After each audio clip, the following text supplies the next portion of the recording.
All right, guys. Today I'm here with Alexi. I never called you Alexi Smith, but Alexi Smith from Noriyaro. Um, how's it going, Alexi? Yeah, good. Yeah, good, Uh, man. I think it's good because it's similar time of day for us, so it's not too difficult for us to do these. To get this done.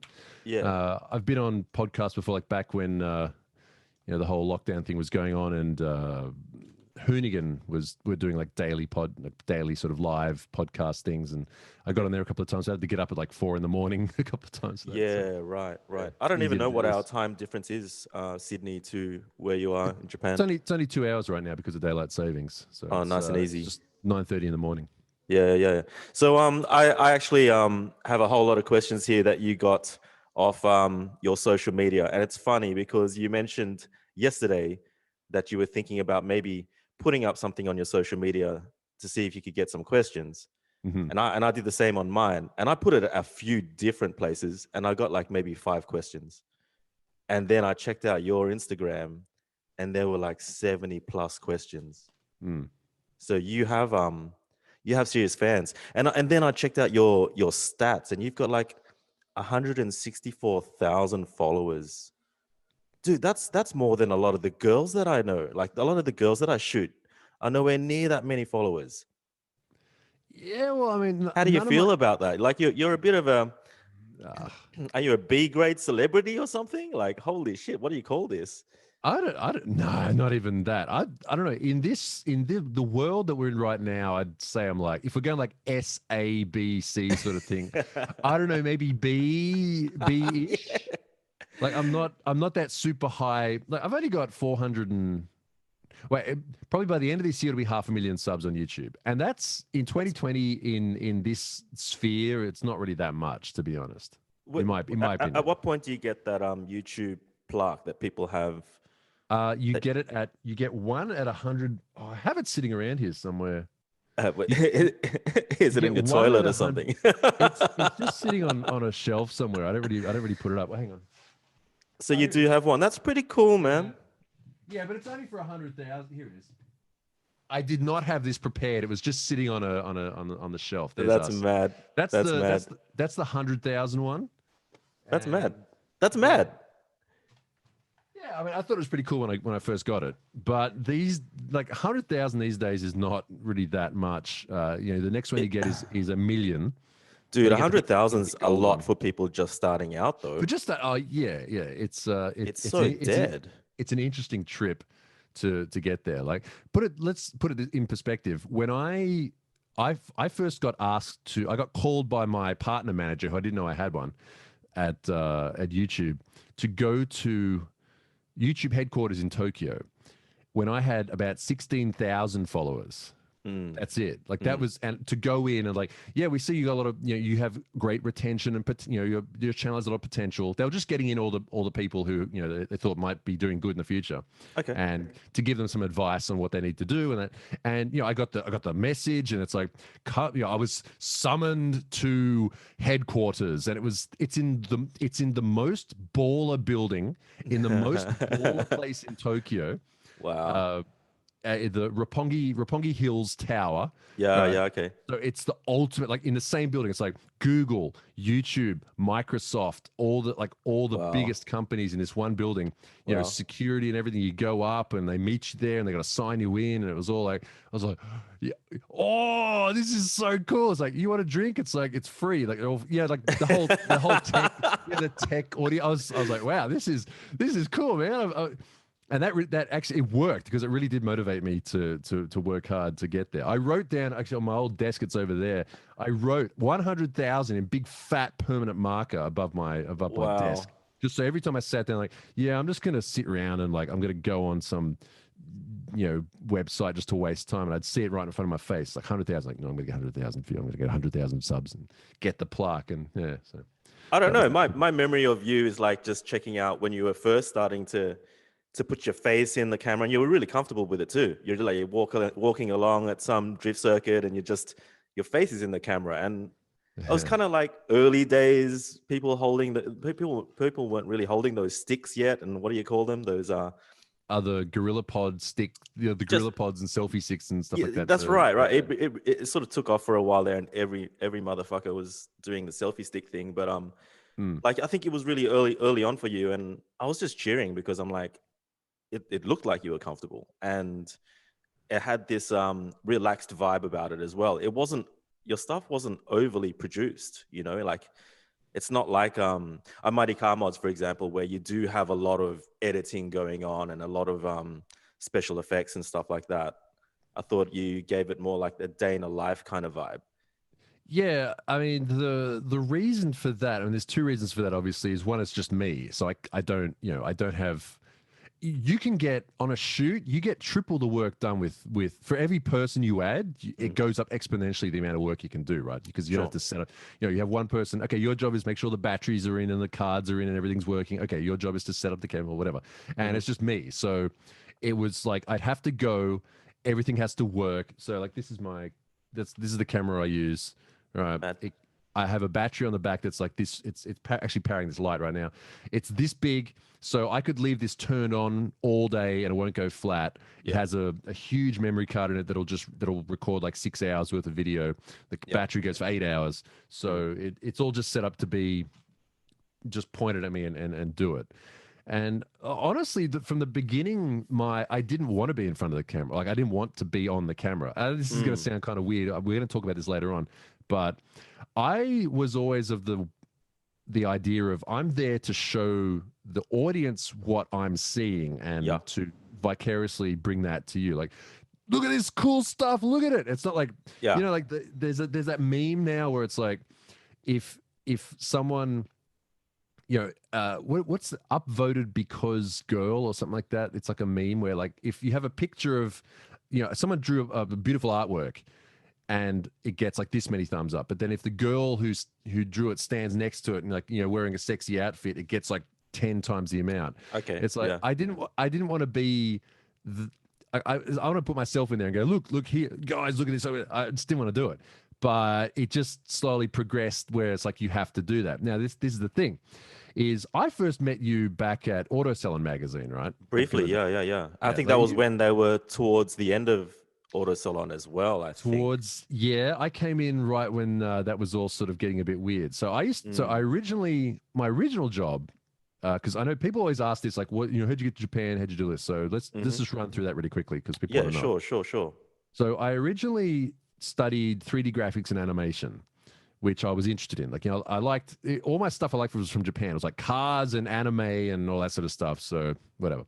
So I studied that. I really liked doing animation and drawing and all this sort of stuff. I've actually been trained to do like traditional, pencil and paper sort of animation with characters and stuff, and like the Disney style. Okay. Which is it's so much fun. I need to go back and start doing that again because it's so relaxing. And anyway, so 3D was coming up. So I studied that at Enmore, right? Wait, how old are you? I just turned 40 this year. Okay. Yeah. So it's interesting. Okay, yeah, I know Enmore. Yeah, keep going. Yeah, right. So I went to Enmore, the Enmore Design Center to study that. Yeah. I studied that, went into a job at Channel 7, which is a TV studio doing all the little 3D things that are on the the ads and things like that. Holy shit! Okay. It was good. It paid really good. I bought my 180SX cash. It built a mild drift car out of it, and then I got kind of burned out on that. And I like doing car stuff, and I'd been to Japan by myself, just on a trip, just by myself, and I'd shot a D1 Grand Prix event, which was at Ebisu Circuit, because I actually asked Ben Ellis, who was the editor of a magazine, how to get to Ebisu Circuit. And he said, just go to the station and just say and get a taxi, and they'll take you. I was like, okay, fine. He's like, oh, can you shoot that event while you're there? I'm like, I guess I've got like a little digital camera. Yeah, just do it. Okay. So I'm there, I'm freaking out. There's all these famous drivers, there's Taniguchi and there's Kazama and all these people. I was like, seeing the videos, like, like I was just fangirl freaking out the whole time. It's all real. It's all real. This stuff I saw in the videos, it's all real. Like that's the same sort of reaction that a lot of people get when they come to Japan, right? Yeah. So I shot it all the best I could. You know, I didn't have a seat because I thought you just buy a ticket and go. And it's like, no, you need a reserved seat. You need to buy. Oh, okay, whatever. So I did my best, came back, wrote the article as best I could. I just wrote it simple. Like I was always pretty good at writing, you know, in English was a good subject of mine, you know, writing, composition, or whatever. Yep. So I wrote the story and, you know, I got, you know, and eventually, you know, word got here and there. People, you know, who do you recommend? We need new staff. Oh, get Alexi. It was actually Damon Dupre who recommended me. Like we all, you know, so I got in there, worked there, got fired from there, and then immediately got into auto salon. I went and met Charles. No, wait, go step back for a second. Like, what was it like? This was Fast Fours, right? This was at Hot Fours. Hot Fours. Fuck, what was it? Yeah. Fucking, were they run by different publishers? I don't even know. I know of both magazines.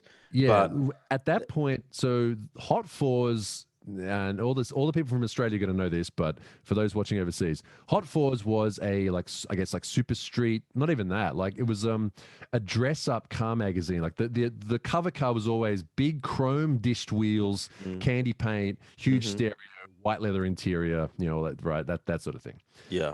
A cruising car, you know, for the honeys, bro. Like that was the car. That's what it was for. Yeah, it was, right? And it wasn't my thing, but you know, it's cars. I get to write and talk about cars all day. Yeah, Cool. exactly, yeah. And the people who make those cars are cool. You meet the workshops. They're all cool people. So it's like, yeah, whatever. There was no JDM scene then anyway. So I was No, like, not really. This is the best we got. So I might as well just roll with it. Whatever, the cars are cool. So I worked there, and so Hot Fours was that. Fast Fours was a magazine made by a different company, but then the company that ran Hot Fours bought that magazine. So they Right, that was Express Publications. That was the company. Express, So yeah. Okay, so now it they were rings a bell, both yeah. made by the same people because like on the same floor, we had it was a big open plan area. The ground floor was car magazines, and the floor above us was craft magazines. Interesting. Yeah, and it was all like, you know, cross stitch monthly. Yeah. And, you know, decoupage monthly and all this sort of stuff. Like it was all like old ladies working on the first floor, and on the ground floor it was all like, you know, young blokes. You know, we had like street Commodores and street Fords and I love that. That's hilarious. It was hilarious. It was good because you got a bit of a mix over too. Like, you know, you'd see what all the dudes were doing here and there, and you know, I think he's the current editor of Street Machine, Andrew Broadley. You know, he was like one desk over from me, so Okay. you know, we'd all get influenced by each other. It was actually really cool. And at that stage, you were obviously already into JDM culture, right? So Yeah. did you manage to have an influence there at all? Like Not in the slightest bit. No, I mean, I did the best. Like, you know, we had the cars for, you know, the staff cars, whatever, and I was like trying to, you know, modify my 180SX. And Yeah. it's like it's a drift pig sort of thing. Like, okay, we're going to change this and that. But no, the way the company wanted to do the magazine was more along the lines of how, you know, the traditional, what would appeal to advertisers, basically, like the companies that people spend the most money on, like that's the sort of cars that they need to attract or whatever. And like, I don't care about 19-inch vault, you know, rims or whatever. Like I just didn't care. So the funny thing was, all of us who worked at the magazine at that time, it was me and a couple other guys, none of us were into that. You know, the editor was into Volkswagens and Valiants, and the other guy was into, I think he was into like Hondas, and then I'm into like Nissans and stuff. We're all not into what the magazine was about. And That's fascinating. Hey. I think that's what contributed to all of us getting fired at once. And I got fired while I was in Japan shooting a video for a new DVD, because what they wanted to do back then, this is the thing back then, the transition of media, man, is so interesting. Yeah. Is they wanted DVDs on the cover. Yeah. They wanted DVD. It has to have bonus DVD. It's like, that's an entire separate project. Totally. Like, it's a bonus DVD. It's like, no, that's a thing. Yep. So I said, okay, look, because I'm looking for any excuse to go to Japan. Any holiday, I'd go to Japan, I'd shoot stuff, I'd come back, and the holiday would pay for itself. Right? Yeah. I'd sell it back under a fake name. And actually, this contributed to me getting hired, by the way.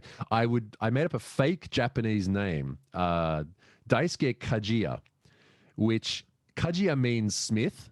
Okay. And they scare, like Alexander, the name Alexander means like helper of man or protector of man is what the meaning is. Ah, right. And Day Scare, which is a pretty normal Japanese name, it means big help. What and why did you do that? Because I didn't want to, because I wanted to get paid separately. I had I was on holiday, but I was working. So Right. at freelance. So I'd come back and I said to the editor, look, I shot all this stuff. I was on holiday doing this. So can I get paid as a freelancer?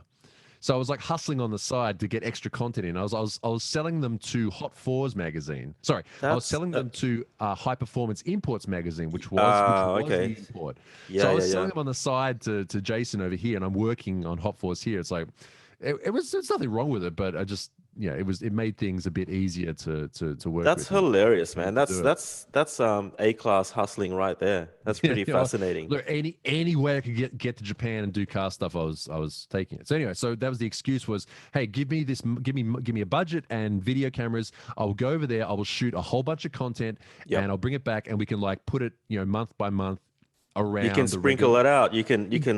Yeah, that's right. Yeah. You don't have to So release it all at one go. You can actually go overseas once a year or a few months and then that slow yeah, release the content. that was for magazines too. That was how they used to do it back then too. They come and shoot Yep. a whole bunch of stuff because there was no, there's no internet. There's nothing where you can, Mm. it's not like now where it's like Tokyo Auto Sale and you see all the cars before they come out. Oh, You know, it's a crazy pace now. People mm, drop the quality and stuff and just pump it out just to try to be the first, right? yeah, yeah. It's insane now. I mean, you couldn't do that back then. So anyway, so I came here, I shot a bunch of stuff, and when I got back, I got back on a Friday afternoon, had a message on my phone from the editor because I didn't take my phone overseas because I didn't, it's too expensive. I didn't need it, and I get a message from the editor going, "Oh, I think we've been fired. You've probably been fired too." I'm like, "Okay." It's Friday afternoon. I'm going to my cousin's wedding like tonight.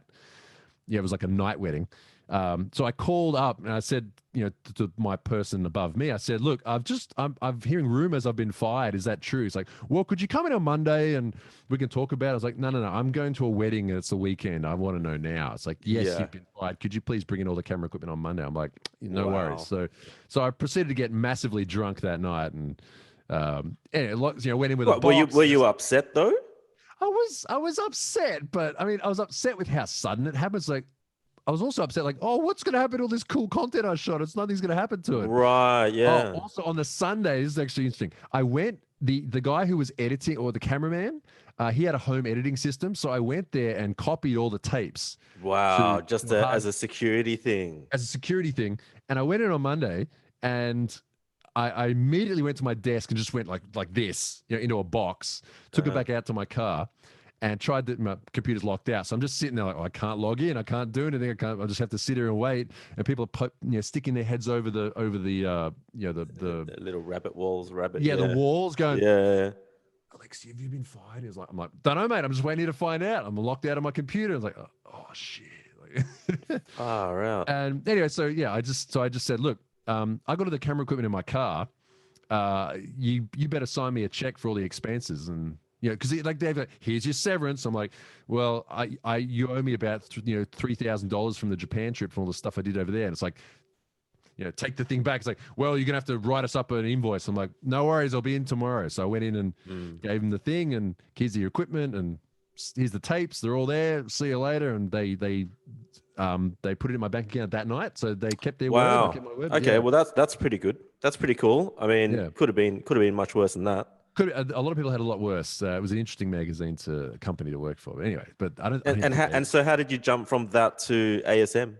So I heard. So Auto Salon magazine was always the magazine I respected because it's all really JDM. The design was really cool. Yeah. The paper stock was really thick, and it was Yeah. a cool. It was magazine. progressive, right? It got better and better and better. Like you could just see that they just stepped it up over and over and over again, especially with the layout design and Oh yeah. doing photos over 2 pages, double page spread, like it's one photo. That's sick, man. That's what people wanted. Like more photos, less crazy design that got in the way of the photos.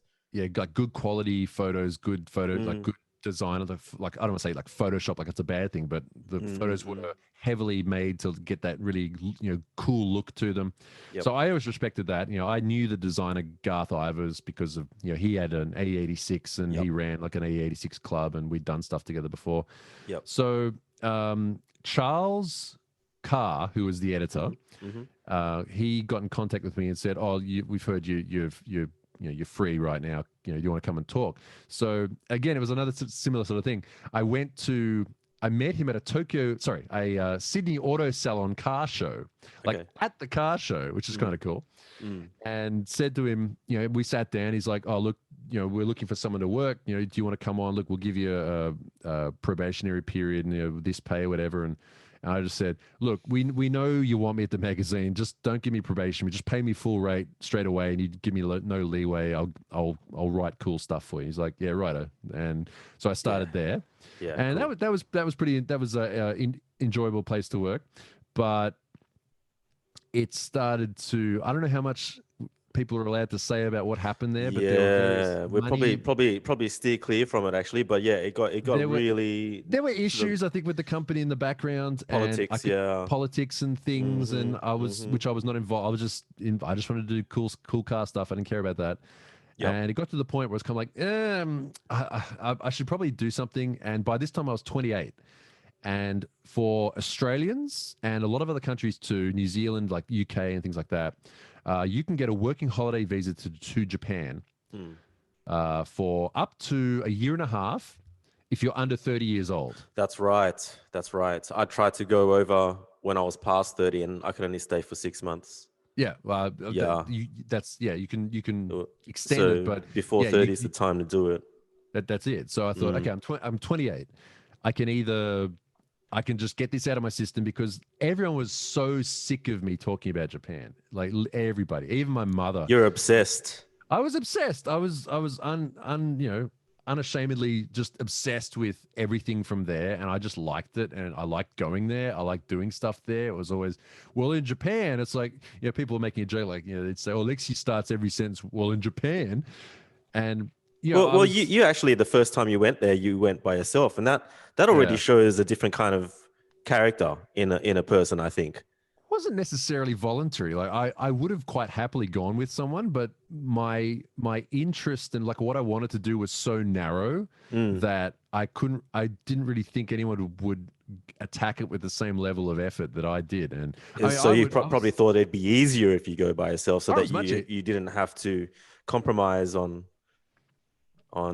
seeing stuff that you really wanted to see, and not having to see something that you maybe did not want to see or feel like wasting a day or something. Yeah, I didn't do any tourist stuff. It was all like, like Akihabara anime nerd stuff, and then, car stuff, car shop, buy car parts, go to drifting event, go to this workshop. Yeah, I went to, I did all the stuff, all the top secret, all that sort of stuff.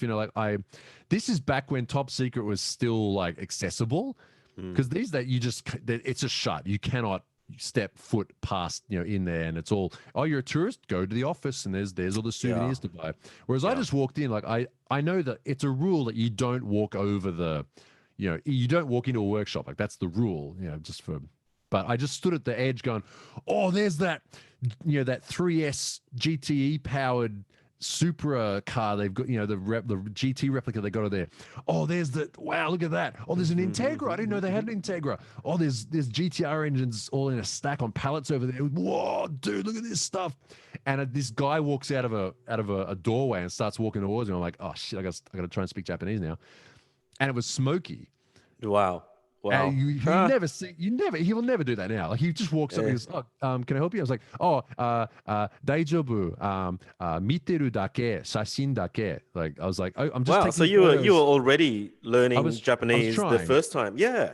I was really bad though, and I'm just like, "Oh, konshumatsu, D1 ikimasu. Like, I'm going to D1 this weekend. Miki-san gambatte. Like, it's like, their driver's like, I'm cheering for Cheering, yeah. Mickey, and he's like, oh yeah, no worries, man. And he walks off. I'm like, oh, sick. Like, That's sick. wow.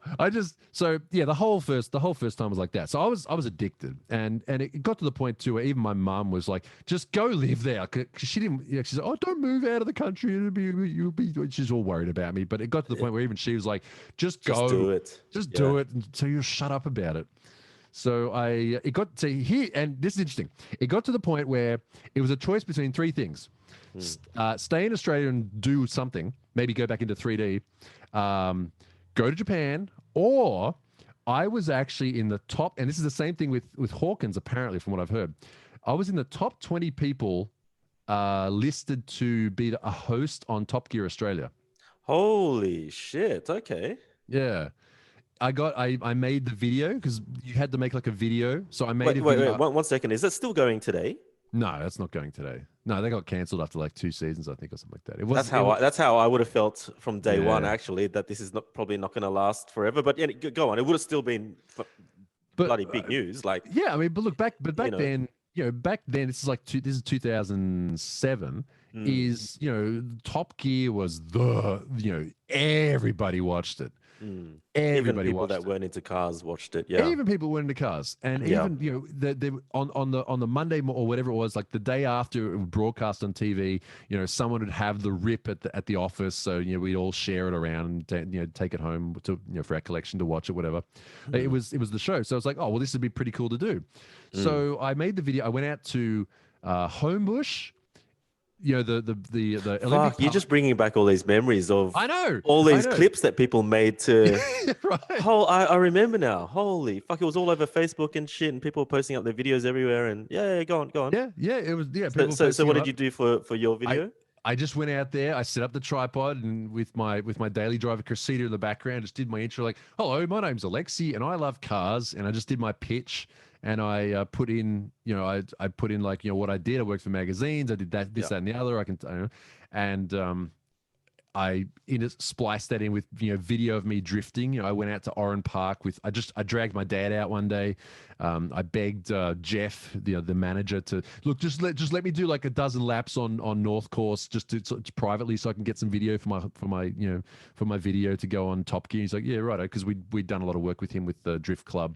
Good stuff. I put that in, and they called me into the office, the SBS production company, whatever they were doing, and I did the interview. And I thought, and the next day I went back to Auto Salon. I thought, okay, one of these three things is going to happen. Let's see. So Yeah. I wait for the response. No, sorry, you didn't get into Top Gear. Okay, fine. Strike So that out. literally Yep. the next day, I wrote up all my forms. I went to the consulate, applied for my working holiday visa, These are, yeah. got it. Got it, yeah. And then the next day after that, I went to Charles and said, "Hey, the editor of the magazine, it's like, look, would it be can we come into the, Charles, come into the poker room, which was the office, the meeting room, aka the I know the poker room. You know the poker room, yeah. I know the poker room, yeah. Yeah. We sat down. Look, man, would it be all right if I quit? And his reaction was literally this: "Oh, thank God for that." Wow. And I'm like, why? What? Yeah, Why? and It's then like, and then yeah. we would have had to fire somebody. We're having problems, man. We need to. Oh, We would have had to fire man. somebody. Thank you. You'll keep us going for a while. So I was like, oh, okay, righto. So I moved over, and Yeah. Yeah, Auto Salon was a sad story because the core team working on the magazine had nothing to do with the businessy politics side of where shit went down. So, I got to know all of those guys really well. And they're all passionate, man. Like they put the hard hours in when they had to, right? Like when oh yeah, Charles yeah, wouldn't yeah. sleep sometimes, and Mm. it's pretty obvious. Like maybe the first month, the first week of the next month would be a bit slow, but towards the end, towards deadline times, holy fuck, those guys did the work.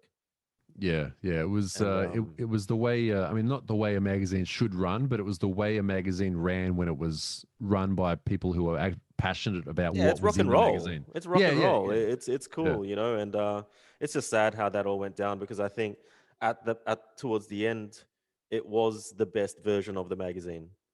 And the Yeah. shows were the best towards the end too, in my opinion, because they were more JDM than ever. Like Mm. they just were.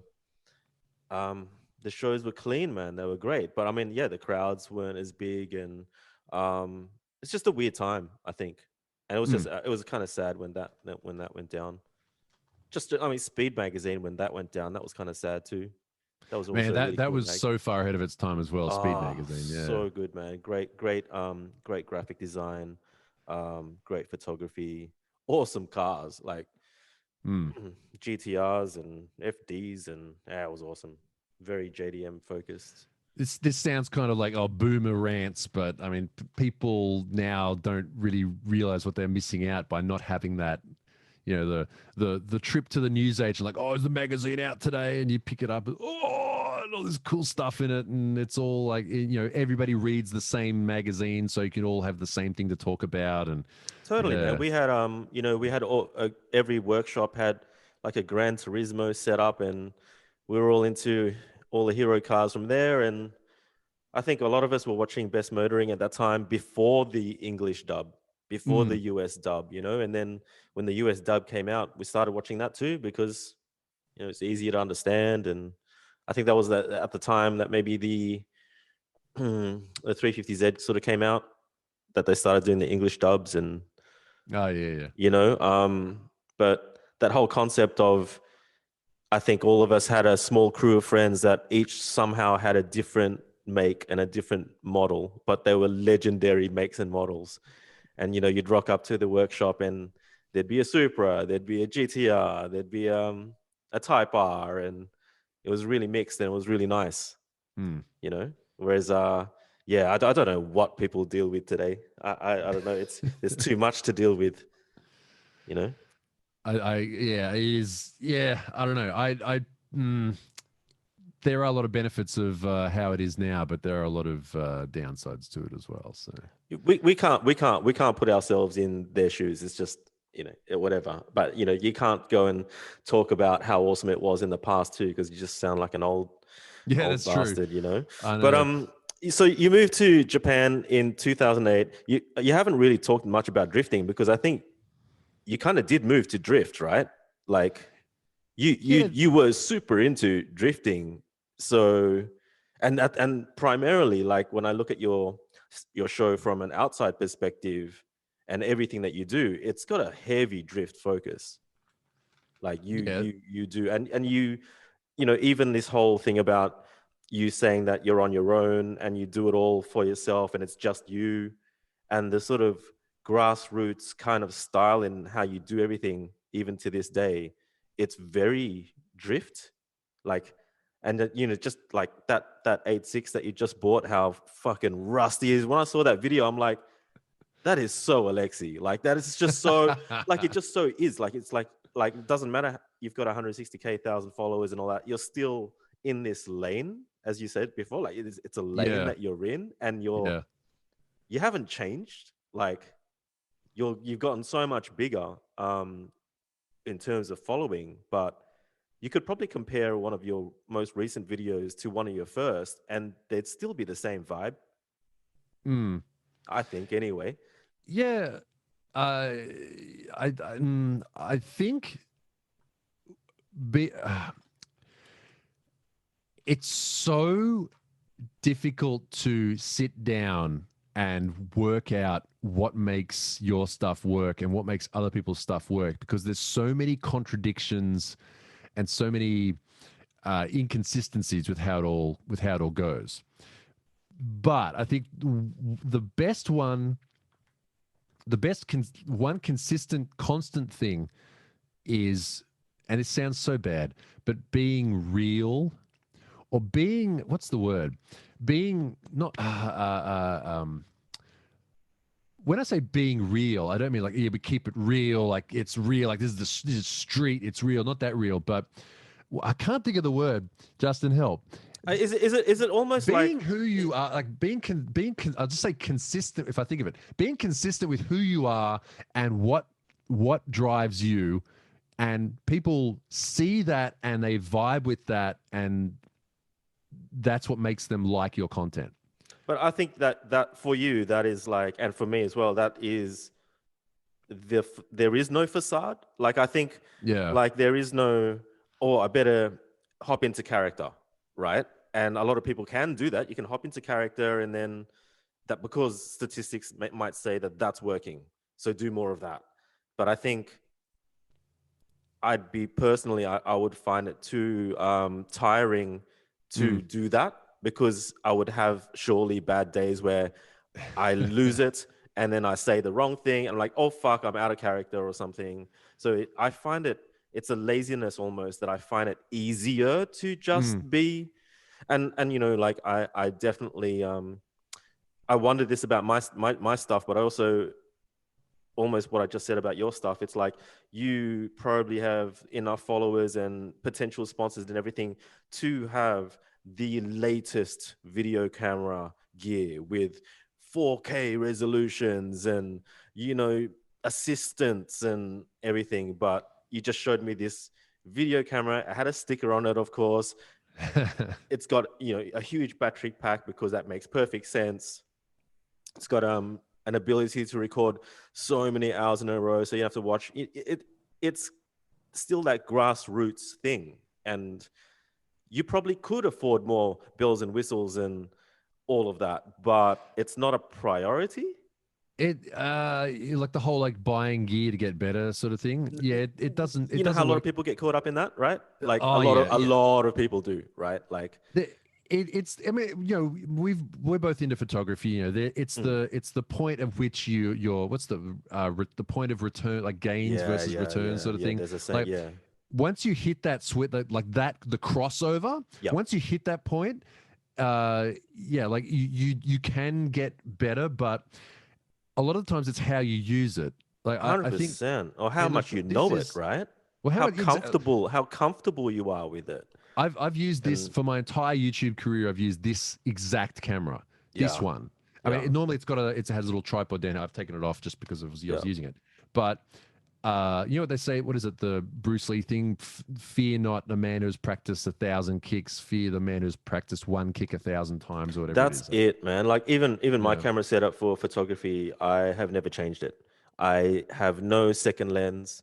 I don't even change settings on it. It's yeah. just, I'm stubborn and I'll stick with it until it breaks, or maybe until something does come along that's better. But it's kind of like that old school saying of, if it ain't broke, don't fix it. It is I see people buying new gear all the time, but they're definitely not mastering it, in my opinion. Yeah, They're yeah. caught in on like, oh, they're just starting to get good at it, but oh shit, something new's come out, I've got to get that. And then they're in this weird state. The only thing in the past several years that has come out where I've gone, absolutely have to have that, Mm, is when not the current GoPro, I think it was GoPro 7 came out, that's fair call, yeah. and it They had, leap, uh, well, dude, big the time. GoPros but the hugest thing about that was it had that built-in stabilization, like the Okay. software stabilization. And Mm, for someone who runs a helmet camera, which I run, the camera goes like right here, yep. for like, you know, because you're bouncing around, moving around. It stabilized like a lot of the vibration and made Yep. it look like a video game. Like that was a huge thing. A lot of people pointed that out. Mm. But apart from that, there's not been a single thing that has made the video better, other than watching the video back and going, how can I use this in a better way that makes the video better? I've actually thought I need to write on here in like white marker, fucking hold me still, because it's so easy to, you know, when you're doing all this stuff, you're going, Yeah. yeah, yeah, here, bro, look at this cool stuff. And, you know, it's all just wobbling around and you're doing this and that and whatever. And, you know, people look at the video that you shoot, or YouTubers who do this whole selfie thing. Right. There's a very specific technique to doing that people don't get right unless you practice a lot. And there's kind of a beat to it. Like some people do the whole thing, like where you switch back and forth, where you're like, yeah, like whatever. Hey, what do you think, man? And they flip it And around, then they do that, right. and they flip Hmm. it around and do that. Like, there's a real technique to that very few people are good at. And it's usually the guys who are really, really good at YouTube who are really good at that. Right. And you know, it's things too, like when you're shooting yourself, no one wants to look at just this, right? I'm not a cute girl. They're not gonna. want to just look at my face. Hey guys, welcome, welcome back to today's video. We're Well, gonna. well, you have long arms, so I have long, so what I do? So I do is I hold it at an angle so yeah, that one third of the screen is me, 2/3 is a is bunch of cool shit the behind car me. behind you. Yeah, I've noticed that actually. So Yeah. people will are like, even if they And you are don't, talking about the car too most of yeah, the time, like and what I like about it is you're talking specifically about a detail. It will cross my mind as soon as I see the car, and then you'll mention the R32 GTR wheels on this, and I'm just like, right. it's the education that you're getting across is so naturally and subtly done that it's not to make a big point of it. It's just to say, this is what I think is cool about this car. Yeah. And any other knowledgeable JDM nut would think the same. Yeah, I know what you mean. Well, So that education that you're doing, it's actually education, it's inspiration, but it's also, you are educating people, which is, I find really cool, like whether they realize it or not. I really try to, when I make the videos, have a few things in mind. One of which is it's like the whole scratch your itch thing. Like, what you want to see is what you want is what you should make. Yeah. It's like, if Alexi never came to Japan, like, this is for him who wants to see this cool stuff. Mm. It's the dudes who can't travel. I mean, none of us can travel here right now, but who can't travel because either they're too young, they got no money, they're still in school, whatever. It's like, this is for them. It's like, I'm holding your hand and Yeah. dragging you to this cool stuff and showing you this cool Yeah. stuff. Yeah. So that's the whole. Audience is king. It's for them. People don't realize this is when you make these videos. Not everybody, obviously, but I really feel like you sort of tearing out a part of your soul, like a Horcrux, and putting it in the video. Like, I reckon, That's like I said, interesting. if you, I don't know, I just feel that, like, I feel like if I die, you could resurrect me through all my videos, like Harry Potter. Oh, yeah, but I get, I there's, get, I get what you're saying. That you know what I mean? that's part about being true and real again too, though, because you want to leave something behind that is a Yeah. true reflection of who you were, right? You don't want to be like, who the fuck was that guy, you know? But speaking of what we were just talking about, like in 2014 when I last saw you in Japan, Oh, yeah, we did the and I was tour. there with the Acquired Taste Boys. They're just a group of really close friends who they're into Japanese cars, but I wouldn't say they're like JDM culture. I think they're just a group of really tight mates who just happen to have gotten into the scene as a whole. And I think the scene as a whole then was pretty mixed up already anyway. You've Yeah. got your Fast and Furious, you've got your JDM, it's all mixed up. Neons and roll cages that aren't bolted in, but just to look cool, and a bit of stance scene was going on. So Mhm. they were airbagging Evos and stuff and all the shit that comes with that. But hanging out with you in Japan was kind of like being on your YouTube channel, because you were literally, we were hanging out with Alexi, and Yeah. and you were taking us to places that we couldn't have gotten to without your help, and we were meeting people that we couldn't have gone to. So I kind of want to flash back to that trip, and especially a couple of things. uh the Wangan guy that we ran into at Daikoku, which is like the scene behind you now is the same kind of darkness that it was, Well, except that that's where we were. that's We where we were. were, and it was a lot emptier because like he was like there were no cars parked around his car. But I kind of want to talk about that experience. And I don't know if you remember this, but I still think you're the same guy today as you were then, and maybe even before. We Mm. were at some random up garage, and these two guys that were working at the up garage came up to you and they recognized you. And Yeah. and what I loved about that was how happy you were that they recognized you. Like Right. I see like it, and that's not something that maybe everyone gets to see about you, because like how someone reacts to fans is always fascinating to me. Mm. Whether someone gives them time or whether they're they take a harder stance and like, I'm too cool for this, or I'm too busy for this, or you're a bunch of young kids, can't be fucked to deal with you, or whether some people react like how you react, which was you were genuinely happy. Look, I think okay. So I remember what you're talking about. That was we went to the Tokyo the Super Autobacks at Tokyo Super Bay. Autobacks, that's what it was. Yes, a Yeah, huge one and it too. was we were walking past the section, and two of the staff ran up and went, "Oh, Alexi!" Like they were two young guys. Yeah, Yeah. And I mean, the first, yeah, I mean it's kind of like. I just remember I said I was getting a delivery. Oh, you want to go grab it? It just arrived. So can we just take a Yeah, very yeah. short? We'll pause it. We'll pause it. Yeah, sure. Let's pause it. I'll be right back. Yeah, yeah, sure, man. I'll just leave it recording, but it's cool. Okay. Yeah. Yep. Sorry, dude. Give me a minute. Dude, all good.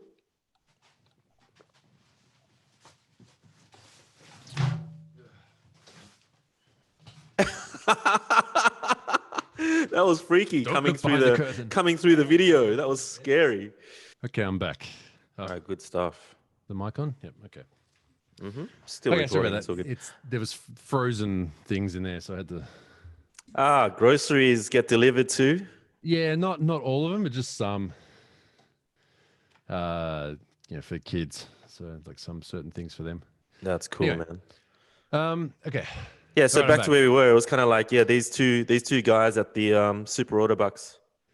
Yeah, well, I think one of the things I really enjoy is when someone you respect or someone you like or they turns out they're a fan of you as well. Oh, that's massive. I love that. I love that so much. When you meet someone like, dude, I love your stuff. It's like, yo, I love your stuff too. It's like, yeah. That's And- exactly why you do these things, right? Right. Well, it's kind of like, oh, the guys who work at this place that's always like a Super Auto Backs, like the big cool JDM place, is like, they like what I do.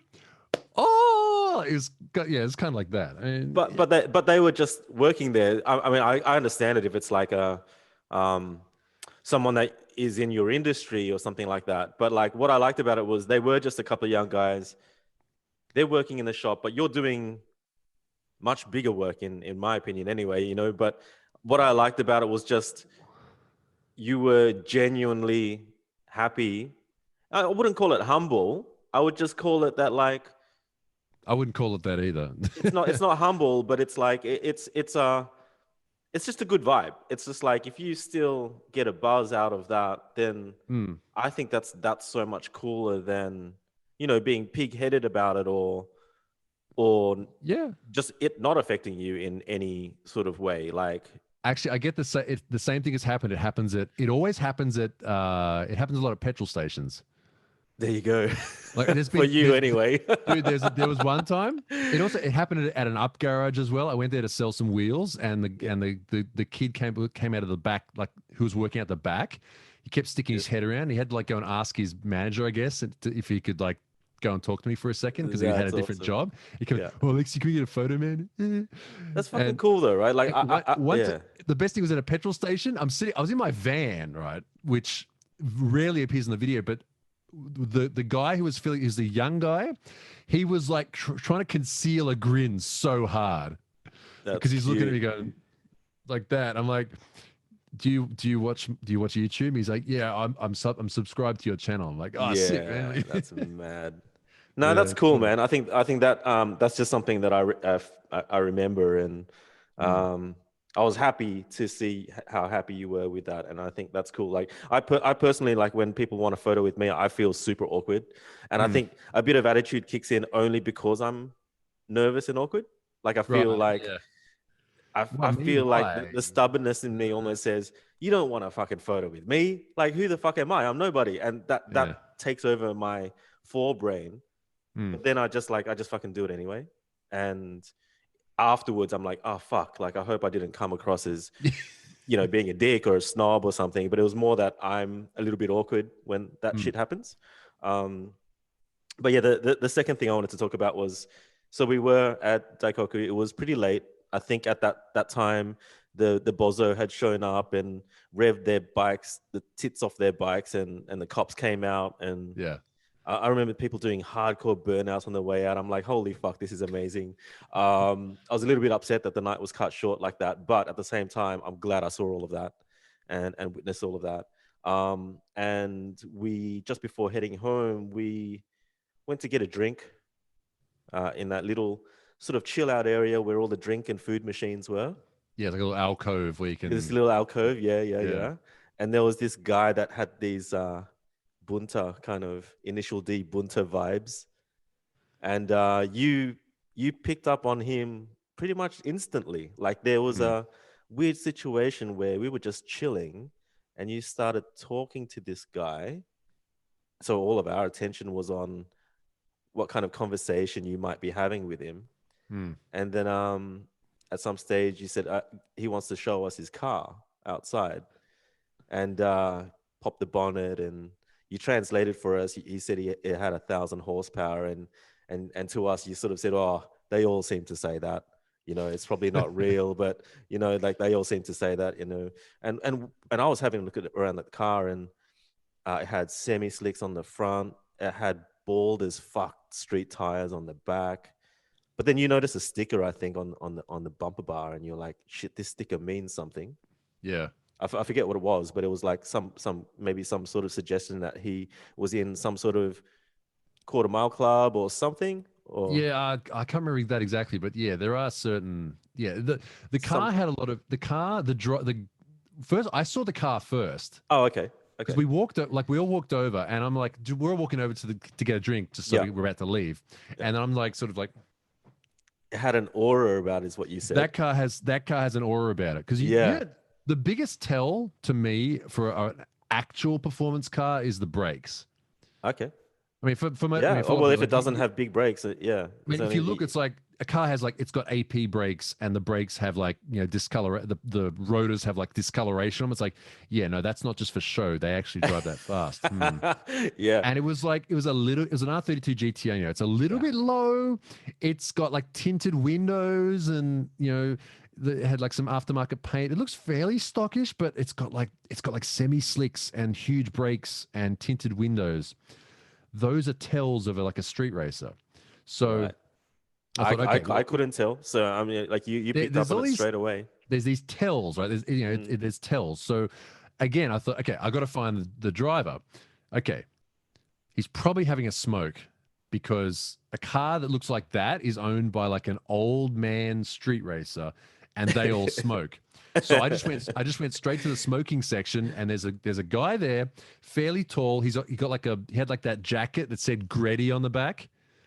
That's Right? awesome. Yeah, And he's smoking a stick. He's got like sort of the quiffed back, gray hair. it Like did. Yeah, it had a that's real him. vibe. So Yeah. yeah. So excuse me, is that your GTR over? He's like, yeah, like, I think he almost had attitude, right? Like he was kind of like yeah, almost like, yeah, yeah, who wants to know kind of exactly. thing. He's like, yeah, he's like, Yeah, what yeah, like about it the kind way of he thing. said it's like, yeah, who wants to know? What about it? I'm like, oh, and I have to go to like back down. I'm like, no, no, oh, look, sorry, it's okay. It's just like I'm these dudes here are like really interested in this sort of stuff, and I just sort of thought like your car looks like it's the kind of thing like my wife says this. I'm an ojisan killer. Like I can talk to old Japanese men really well. I Yeah, don't know why. I wish I could talk to young Japanese girls well, but I for some reason. So I don't know. I don't know. Maybe because I'm tall and foreign, but I can speak Japanese and I kind of like supplicate to them when I talk to them. I can, you know what I mean? So Respectful. Yeah. I disarmed him, and he's Mm. like, "Yeah, come over, have a look at it." So yeah, and then I called over. He's like, "Come over Yeah, here, look that's at this. right. Got to see this." And yeah, it had twin. I think it had like twin turbo, like twin Greddy Tin top. turbos on it, and Yep, it had yep. air conditioning. And then another guy came out he's like, "Oh, this is the tuner." Like he was like, we were sort of tuning it tonight. Yeah. So yeah, there's all this sort of stuff. There's so much like all the stuff you see in media. It's like, oh yeah, there's Midnight Club, and there's all this stuff. Oh, There's it's so all like initial D kind of style, like it's not real kind of thing. but it's real, but the reality is so much deeper and Dude, more interesting. it was There's fucking so many people hardcore, man. you've Like never heard of. no, it was Yeah. hardcore. We had seen like Smokey do his tunnel runs and stuff. We'd seen all of that stuff on YouTube, but this was that in real life. and Yeah. and you had a suspicion that he actually waited for us to leave the car park before he left, which could very well have been the case. But Yeah. I remembered we were all on such a high on the last 4 or 5 hours that we'd spent going from, Tatsumi to Daikoku, and just like we just had such a good night, and we were so happy to end it the way it ended. We were all chilling out in your what do you call it, a van? Your Yeah. van? Minivan, yeah. Your minivan, and we're just like in the left side of the on the Wangan on the way back to where we were staying, and we're just talking shit. And I don't know how, but all of us turned around at the same time. Yeah. It was a sound, and it was headlights, Yeah. and then like a sonic boom, and by the way, the roads were wet. Yeah, they were. They You're were right. wet. And it was slightly sprinkling, and this thing vanished. I could just make out that it was an R32 GTR by the taillights, and it went so fast that I actually felt scared. Like I had a split second where I felt like I could have died. Like if that hit us, we'd all be Yeah. dead. Oh yeah. That's how fast it was going, and that's how fast it disappeared. And I remembered everyone was speechless for at least a couple of seconds, Mm. and then you just started gunning, and at every smoke spot we would pull in to see if we could find him so that we Yeah, could yeah. talk to him. Yeah, we But stopped. There's two spots on the way, and yeah, we did a drive through on both just to see if they were going to be there or not. Yeah. but it was like that kind of, initial D kind of like, holy shit, this ghost has just passed us, kind of like, I I can't explain it. I don't know who that guy is. I don't know his name. I've never seen him You've never seen before. him again. I've never seen him again. I It's don't like a know who he is. ghost. Yeah, yeah, And that's what I yeah. mean, that you can't buy an experience like that. Like, you See, just this is the thing that I think keeps you level-headed in Japan when with all the car stuff. Like there's just so many people who are so good and so like at driving and building and tuning. And mm, I know there's the meme of like, oh yeah, they do shitty wiring and oh they don't weld in the roll cage as well. And I was like, yeah, all right, whatever. But everything else around it is so there's so much everywhere that anywhere you go, like I could shoot videos all day, every day, all over the country and never run out of content ever. yeah. There's always Ever. someone doing something different, right? Or Yeah. someone This it's just their way, though. They're not trying to say that this is the way everyone should do it. That's what's cool about it. It's like they're not saying it's my way or the highway. It's kind of like, this suits my car, or this is what yeah. I've done to it. And um, sometimes those trends get picked up and people Mm. start doing that shit, but it Yeah, I probably mean was never their intention. the classic example is the Roughweld Porsches. It was Right, originally a right. dude, this guy, some punk from, Hachioji called Nakai who Yeah. just started doing his own stuff. And like I've heard a lot of stories about him from people who've, been within teams with him, have known him, have driven with him back in the day and stuff. Like he was always just very like, this is what I like. This is what I'm going to do. This is how I'm going to do it. I don't care what I anyone like else that. Yeah. says or not.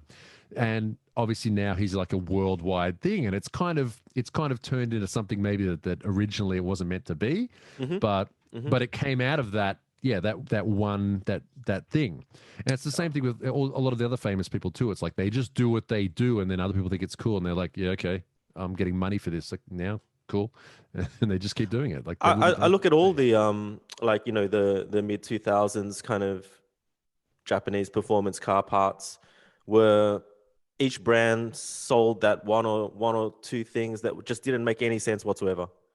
Like, every brand had some fucking amazing, well proven, cool shit, but then other brands, when you did test that stuff, some of their products just were really not good. But I liked Yeah. it that every cool brand had one or two of those products that just was really weird, in a really weird kind of wacky Japanese kind of way, Hmm. and they still sold anyway. Like, I don't know. It's just I kind of like that, though. I don't think that's a bad thing. Yeah, I mean, a lot of them, Character. a lot of places will, you know, make one part just because the owner is really obsessive about that one sort of thing. So like, There you go. I mean, even I think I'm 90% sure this is the correct story, but IKEA formula, Mm, the people who make like arguably all some of the the arm best, stuff. arms. Yeah, there's some of Yeah. the best stuff. It Yeah. was originally, the company was originally making not industrial equipment, but like one of the biggest things they made, I think, was those parking spots where you park in Japan and the little thing goes ring and the Yep. barrier comes up. Hmm. Like they made that sort of stuff, like hard wearing sort of machines like that would Mm, work.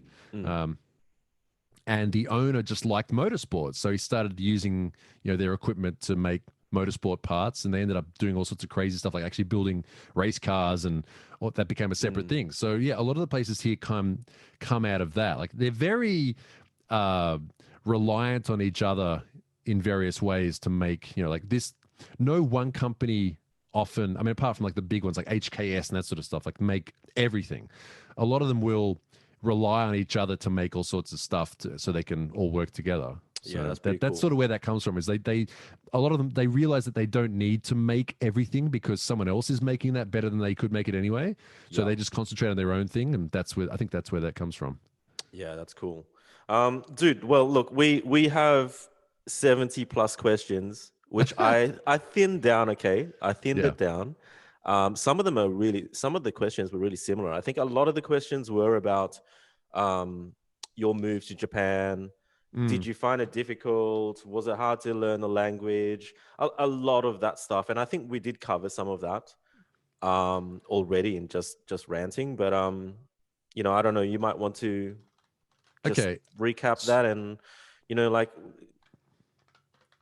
what is this, like Japan moving, the culture shock of it, how was it to adjust, the That best and could. worst things about being a foreigner in Japan, Yeah. Yeah. Yeah. and how long it's taken you to learn the amount of Japanese that you know today. Maybe just give us your thoughts on that kind of stuff. Okay. So first thing is, if people often look for an excuse to why something is hard. Like, oh, how can I learn Japanese, man? It's like, well, you just do it. Oh, well, that's all there is to do it. Like, Yeah. you want to get strong. You have to go to the gym every day. Yeah. You want to learn how to play guitar. Well, you just have to play guitar every day. Like that. That's it. Well, I'm not in Japan. How do I do it? The biggest way I did it was, this is my technique that I'm giving to everyone for free, is the just narrate your life method. And this is how you Narrate do your it. 'Cause life. you can do this. You can do this technique at home, and it takes no money, no effort, no time, which is the best thing because these days, who has time to do anything unless you're a student? If you're a student, you can learn it. Take a course. Easy, done. That's it. That's it. But for the rest of us who are working and whatever, what you do is you get up in the morning, you open the curtain. Oh, it's sunny. I don't know the word for sunny. Look it up. Right. Hare. Okay. So you say, kyo wa hare desu. Okay, cool. Next day, you get up. It's sunny again. Kyo wa hare desu. Right? Then you get up the next day. It's raining. Oh, I don't know the word for rain. Kyo wa, ame. Ame means rain, but rain is falling. Ame ga futtemasu. Okay, now I know the word for falling. Cool. Ame wa futtemasu. And it just progresses from there. And it just every day. I'm hungry. I'm hungry. How do you say that? Onaka suita. Okay. And you just, so you start talk using it and you just practicing start it. using it. Talk to yourself. And you don't need to, you say it out loud if you can. Your housemates might think you're a bit weird. Well, I don't care. I want to go to Japan. Shut up. Yeah. And you just learn it a bit by bit. That's fucking awesome. Yeah. I love that. I don't know. There's better ways of doing it, but for people who don't have time to grind out stuff, and obviously, like I have a lot of deficiencies. I can't read very well. I can't write at all. Like, because I mean, these days it's good because you can just use a phone and it writes it for you. The predictive text or whatever. It makes the kanji. I'm not very good at, my grammar is kind of like I've always thought like I'm the equivalent of like some dude, like like the dude who moved over from Vietnam when he was like 10. Mm-hmm.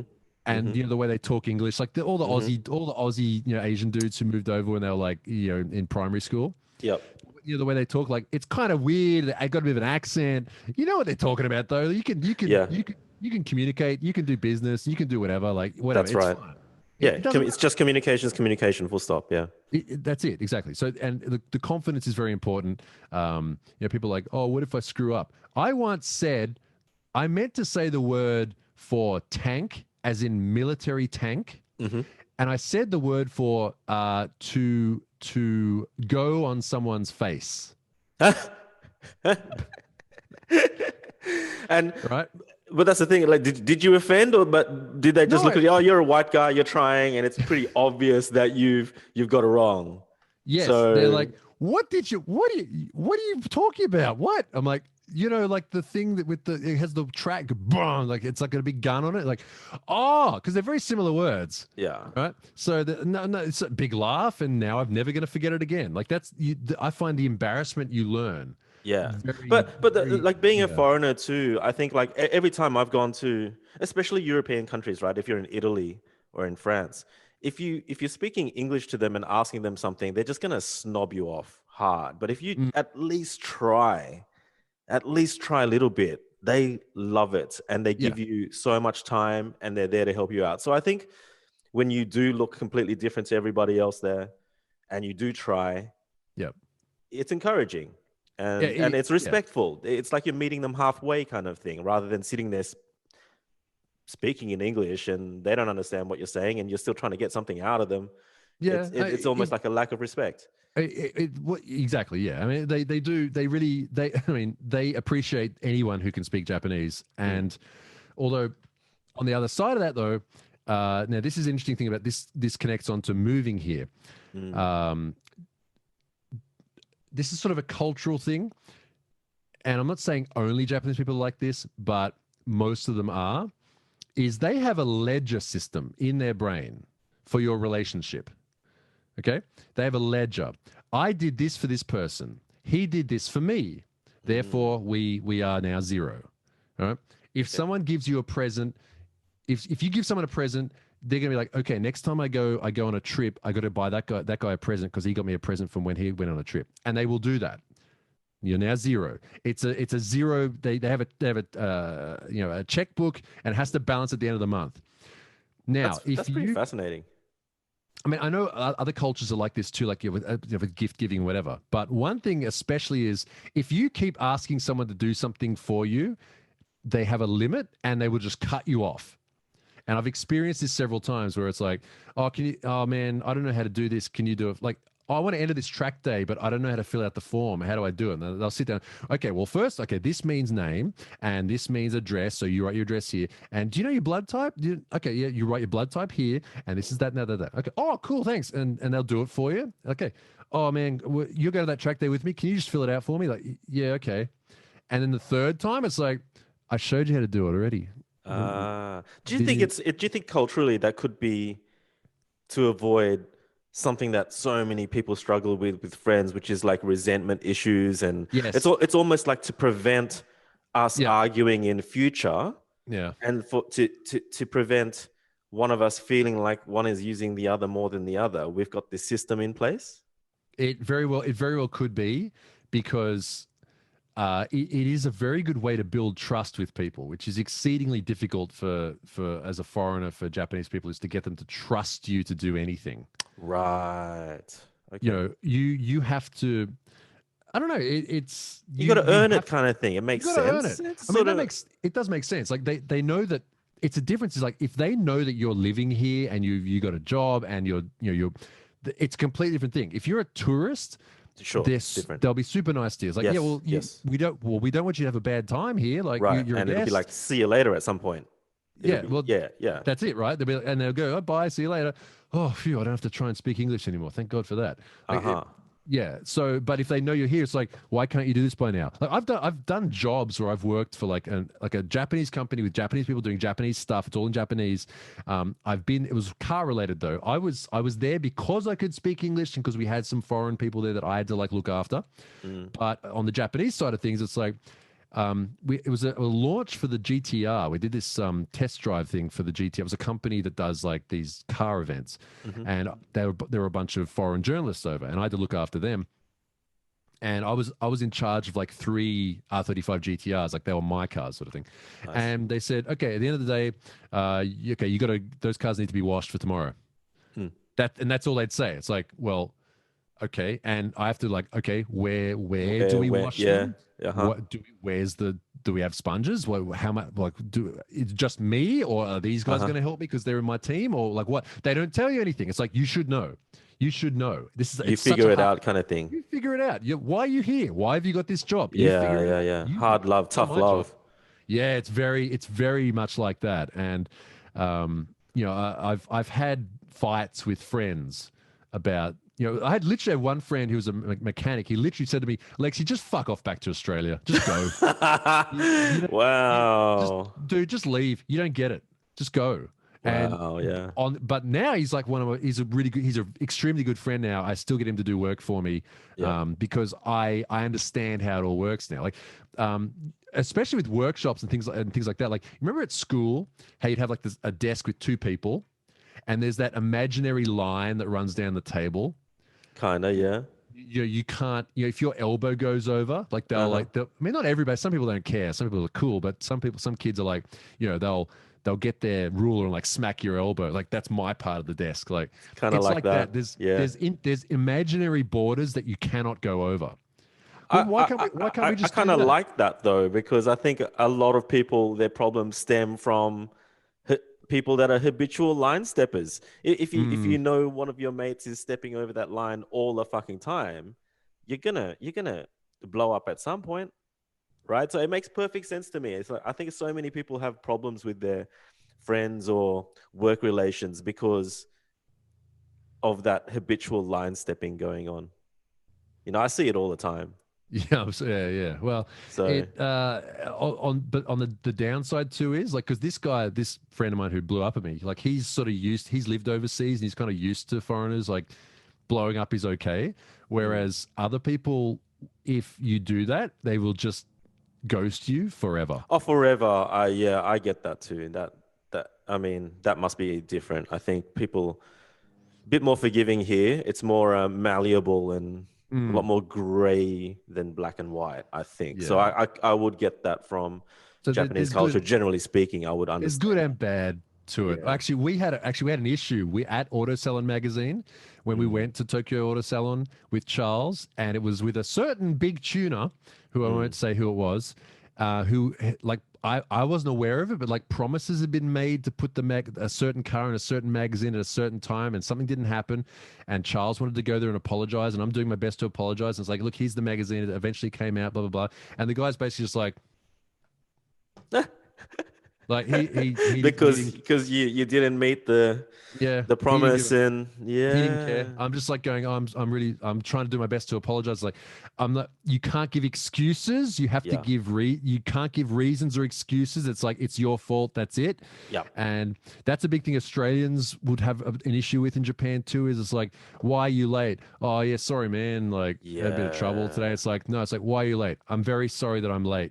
And I'm terribly sorry I'm late. It will never happen again. It's completely my fault. I'm very sorry. And everything comes down to you. You Yep. can't put something on something else. Yep.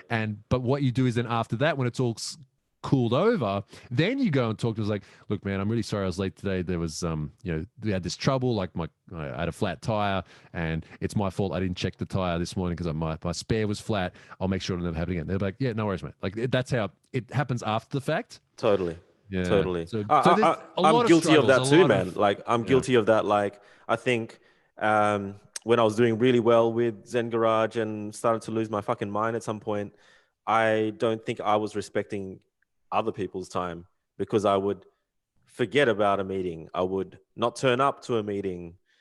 And then it took one of my mates who actually reached out to me when I he came over to my place for a meeting and I wasn't here. Oh He's no. like, and he was like, dude, like as soon as you realize that I don't care who the fuck you are, my time is just as important as your time.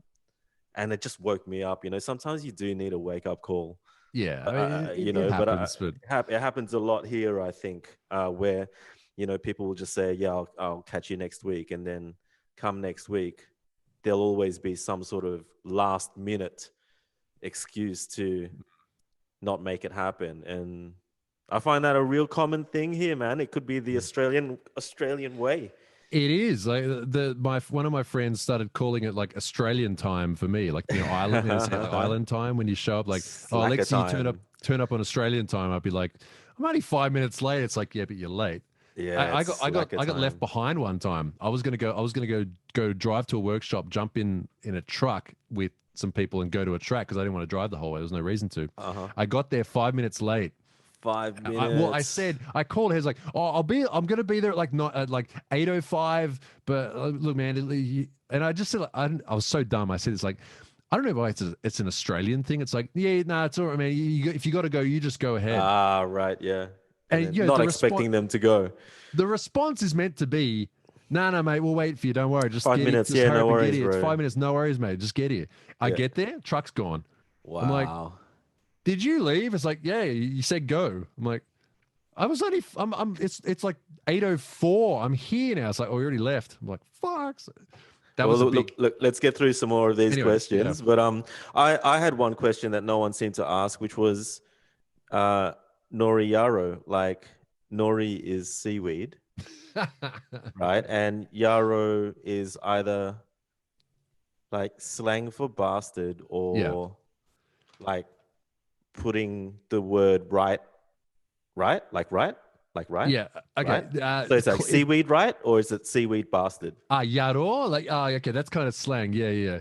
So Okay. what and even if explain it, it just because I don't, it So doesn't even, you don't even explain it on your about us page. So I don't because I don't want it. I don't know. It takes the fun out of it. But uh-huh. so not nori, it can mean seaweed, but not nori, it's a verb. It means to ride or to drive. Oh, okay. I And didn't know that. Okay, cool. yaro, it can mean bastard in context. If you say to someone like "kono yaro," it's like you bastard. But if it's like ano yaro, like ano yaro musuroi na, like that dude's interesting. It's like it means guy or dude or Right. bloke. Okay. Yeah. Yeah. Okay. Okay. So essentially, it came from. I just heard a friend of mine once. I was in Japan, and they were talking about someone else. Like, ano hatsuroku noteru yaro. Like, that dude who drives that 86. And I'm like, oh, Yeah. that kind of sounds cool. Noriyaro. Okay, I'm going to use that. And I just made it like, driving guy, car dude, driver. That's cool, whatever. but Like, it's so not, doesn't, like when you Google it, nothing shows up but you, which is that's like yeah. fucking awesome. I wanted Like something that's very specific because all these, people are like, drift demon or yeah, like, yeah, and then all of a sudden there's all this shit on the front page and yeah. it's harder for people to find you. Although, if I had to go back and make a name again, I'd make it so it's easy for someone with an American accent to say. Because they say Right. Would you though? Noriyaro. I would. Absolutely, I would. Because I hate seeing it butchered by Americans all the time. It's not. They say Noriyaro. It's like really hard for him to say that. Like that. I'm that surprised sound. they can even say Mazda, Mitsubishi, and Honda Well, and there's all of that. that. I Well, mean, there's it's the same there's thing, that really. too. They'll I would. butcher the fuck out of that, or even Brisbane, they'll butcher whatever. Brisbane. They'll Yeah. butcher anything. I had someone DM me who said he works at a part shop in a small American town somewhere, Mm. and he said an Australian guy came in looking for a part for a Nissan, and when he said Nissan to the customer, he said the customer thought he was making fun of his accent because the guy was copying the way that I'd say Nissan. Uh-huh. He'd say Nissan instead of Nissan. Like, and Nissan, yeah. he said the customer thought he was making. He's like, no, that's the way you say it, right? He's like, yeah, okay. So, That's yeah, funny, man. far-reaching, but yeah, I probably would change it. But that's what it means. Car guy. I don't know. All right, well, let's go through some of these questions. What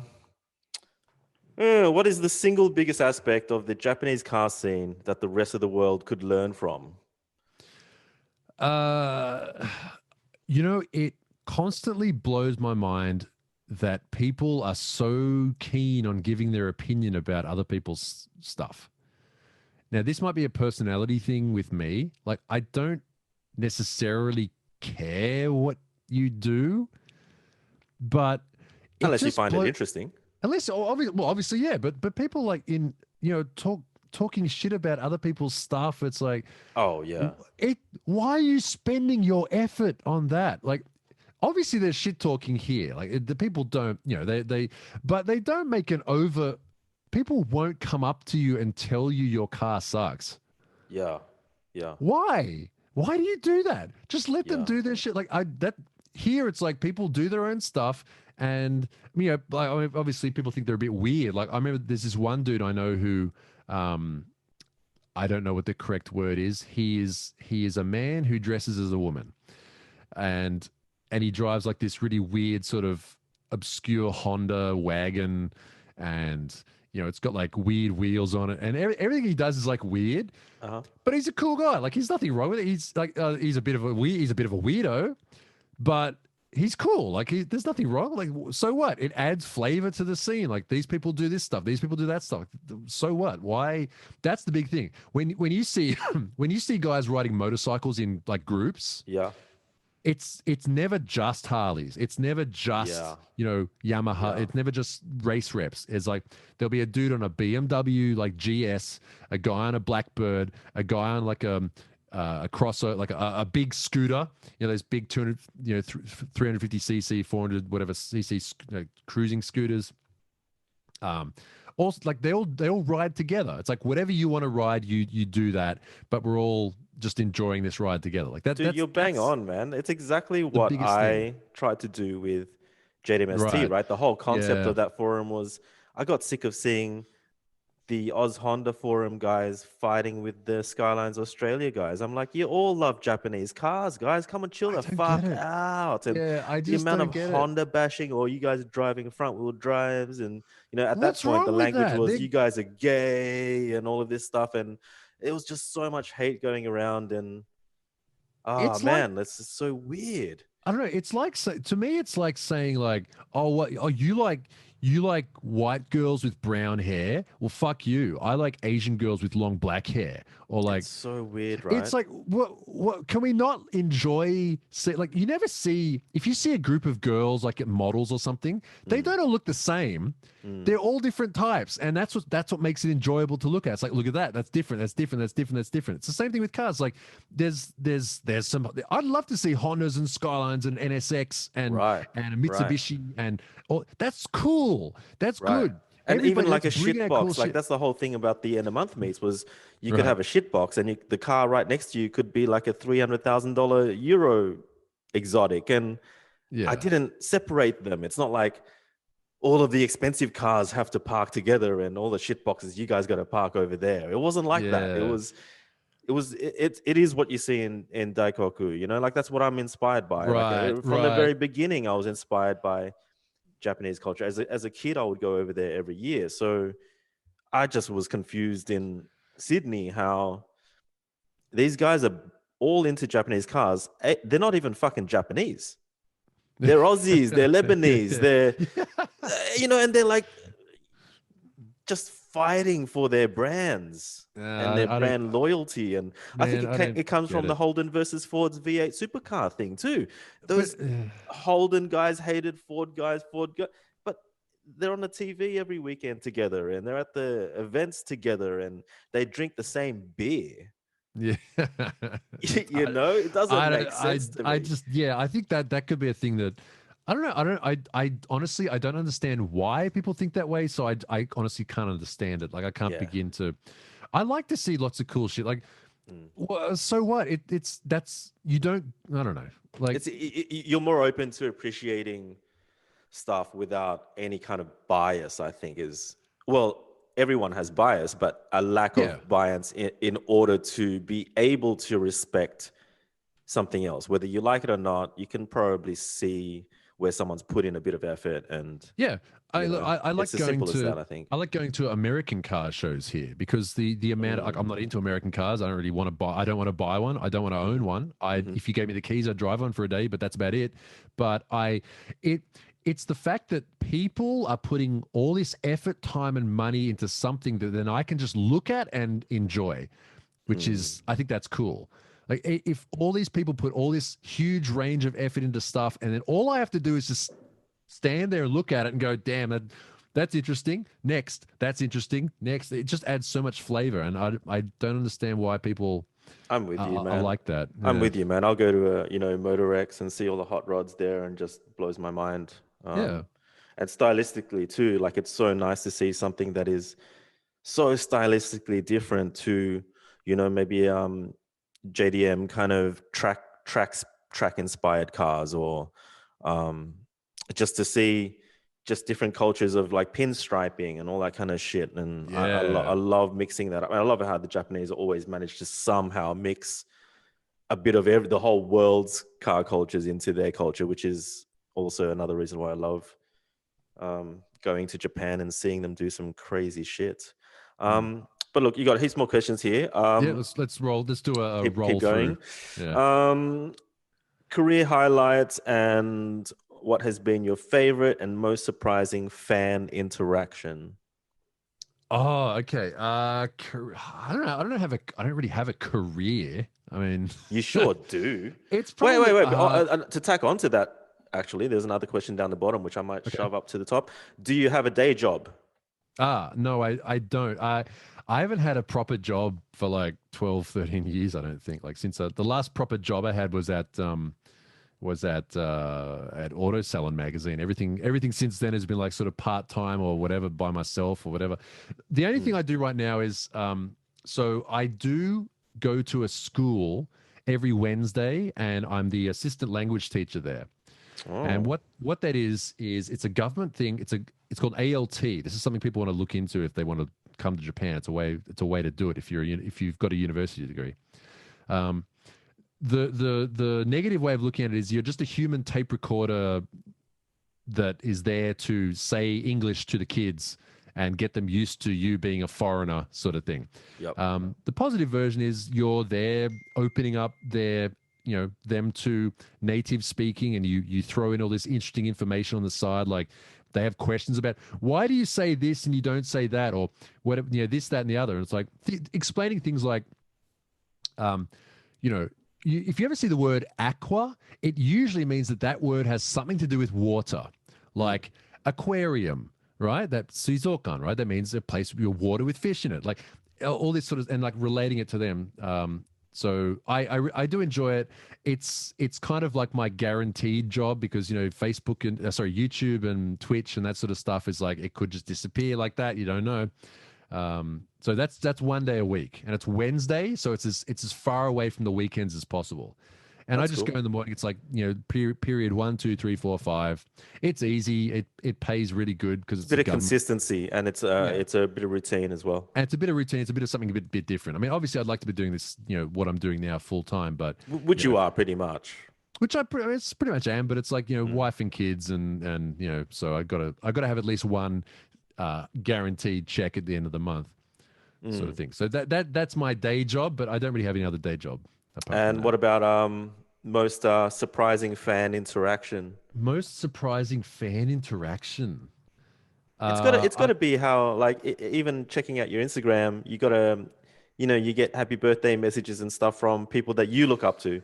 I think that doesn't that count? Like, I got a happy birthday from Daijiro Inada, who's like the godfather of Option magazine. That's really cool. He's a cool guy. I think one of the enjoyable, maybe not single interaction, but last year I got invited to go to Texas to a drift event over there where mm, Lone Star Drift. It's a guy called Aaron who runs a series of events, and he made a sort of a replica of my R32 GDST, the one I have at ABC that says Alexi on the side. It looks the like Asahi Asahi. Asahi Yeah. graphics, yeah. And he just invited me over. Um, and he was extremely impressed by the amount of people who showed up just because I was there. That's And we had cool. we had a little meeting at about, like I just on the speaker, it's like 1:30, everyone come over to the tent. We're gonna have like a Noriyaro meeting, whatever, we're gonna give away some stuff, whatever. And I turned up basically with like a few t-shirts just to give away because whatever I fit in the leftover stuff I could just fit in my bag. Mm, And there were, I don't know, 200 or 300 people had just showed up. I mean, it's not huge, mm. but they were all there. Some of them wearing Noriyaro shirts, and we No did a little way. thing. That's mad. And on top of that, I've got a very hardcore group of like core fans who and they all do stuff. They're not just all looking at me. They do stuff with each other. Like they collab with each other. There's this one guy who does like those Ghazil Salim style, renders. The guy who makes all those cool renders. Like he makes those sorts of renders, and they made they made my car that looking like a NASCAR because I was going to America, right? Instead of NASCAR, it's like Noriyaro, and they printed this. Another guy, he printed them out on this like nice card, like double-sided thing. It looks like whatever, and another guy made stickers and stuff, and they're like giving it to here, Alexi, give these out to people. I'm like, I didn't. Jeez, man, man, that's really bizarre. It's like so I'm getting fan merch and I'm giving it out to other fans. We're doing rock paper scissors competitions, like okay, we're gonna do it Japanese style, and everyone's really getting into it. And it's like it was really enjoyable. And Aaron's like, yeah, you're coming back next time, man. We had all these extras, few hundred people coming in through the gate paying entry because you were here. That is bizarre. That is awesome. It was enjoyable. Yeah. I mean, also like that sounds bizarre because you're not really a community. Like you are, like you said earlier in the podcast, you are you. Like, oh, I see what you're saying. Yeah. So I find it awesome that people are meeting other people through your brand, but your brand is you. So it's I think it's cool too. I sort of consider it to be like I don't know, like anything like a music venue or a club or something where people who have the same interests can come together. Like the way that works is so I stream on Twitch as well, which is a completely different story, and I have a Discord server which is for all the people who are paid subscribers of that. That's a community. That's a community. That's what that is. Yeah. Well, see, all those dudes are like they have to pay to get in, so they're already like committed to get in. I mean, not necessarily. You can technically, if you have Amazon Prime, you can get in for free, but you still have to do something to get in. And people come in there, and they all have various interests. They're a lot from Australia, from the US, from Europe, and all sorts of countries, and they have all these various interests. And there's a really cool group of people there who are like super hardcore, and they've actually had groups of them come over to Japan together. Yeah, I was thinking that would happen. From Australia and the USA, we had a guy from Austria as well. They came together as a group, and they came to ABC circuit for the ABC Drift Matsuri, and they hung around there, and they all, a lot of them got a ride in the car, and a group of them who were the super hardcore guys actually rented a big luxurious Alphard van and drove them all the way out to the other side of the country, like over the mountains to Niigata to watch an event there. And geez, man, that's really cool though. Like it's nice for you to have that because fuck, that would just break up your year. You know what I mean? Like stuff like that. You don't know exactly when things are gonna happen, but then shit happens and it's good shit. It's not bad shit that happens. It's actually good shit that happens, which is pretty cool. Yeah. I mean, obviously a bit harder now with people not being able to go to Japan, but as soon as it reopens up again, I'm sure it'll be there. So many people, exactly. Sure. Okay, moving on. Your favorite car film. Round. Favorite car film. Okay, Condorman. What? Okay, Condorman is it's a movie. It was made by Disney in like 1986 or something like that. It stars I want to say Woody Harrelson. That's the wrong word. Who was the guy who was the Phantom of the Opera? Oh, I don't know. People these days wouldn't know who he is. Hang on, wait. Condorman. I've never even heard of that. It starred Michael Crawford, who is rings a bell, but Michael Crawford was Some Mothers Do Have 'Em. Oh, Betty. I don't know. Okay, this is really old stuff. Anyway, so Condorman, it was made by Disney in 1981, and the story of it is you have this guy who's the main character is a comic book artist who does comics, right? And he's gone to Paris to try and to live with his friend who works for the CIA. To sort of get a feel for Europe and stuff. And he has this character, Condorman, who's like a superhero who has wings and whatever.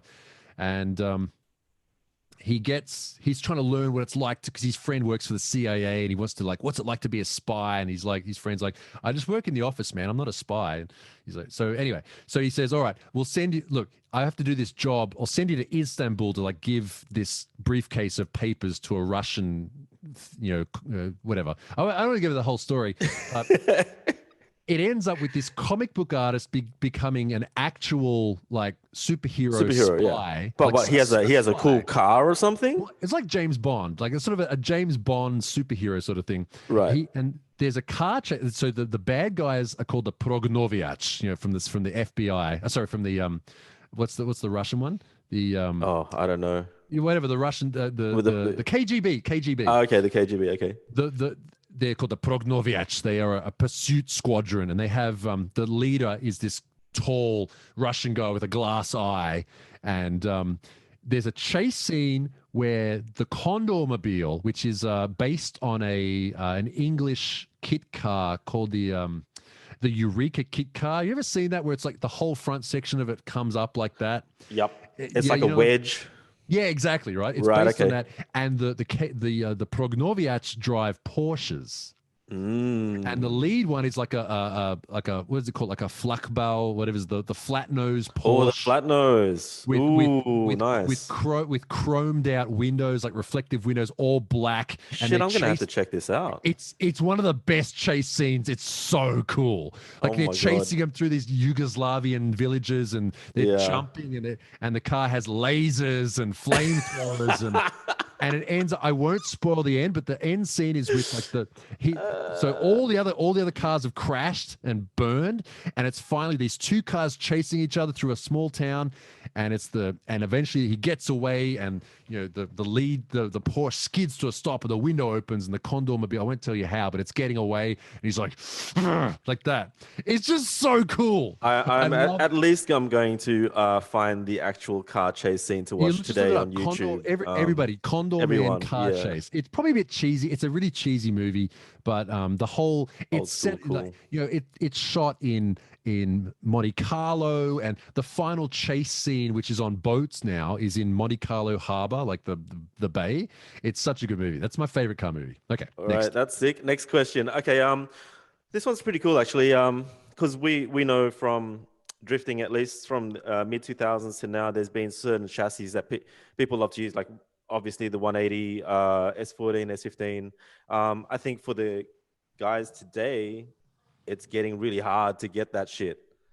And or AE86 even, like I know you've just got one, but I mean, man, it's really fucking hard right now to get one that's not got that, tax on it and all that shit. So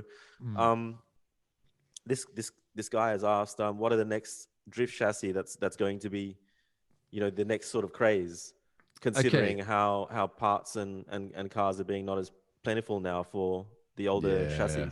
So it kind of sucks. What do you think? Like 8.6 or BRZ kind of 8.6? Yeah. Okay. So maybe? The way it a little while ago, it was the JZX series, which are really good. They're all kind of like, I mean, dude, there's one selling now for like $60,000 and stuff. Like, it's not a $60,000 car, dude. No. They're not that good. I mean, they're good, but it's like the money that people are paying for them, it's kind of, I don't know, it's kind of weird. It's gone. So what do you think is the next? I mean, if you were to look down the track a little bit, because some of these guys haven't even.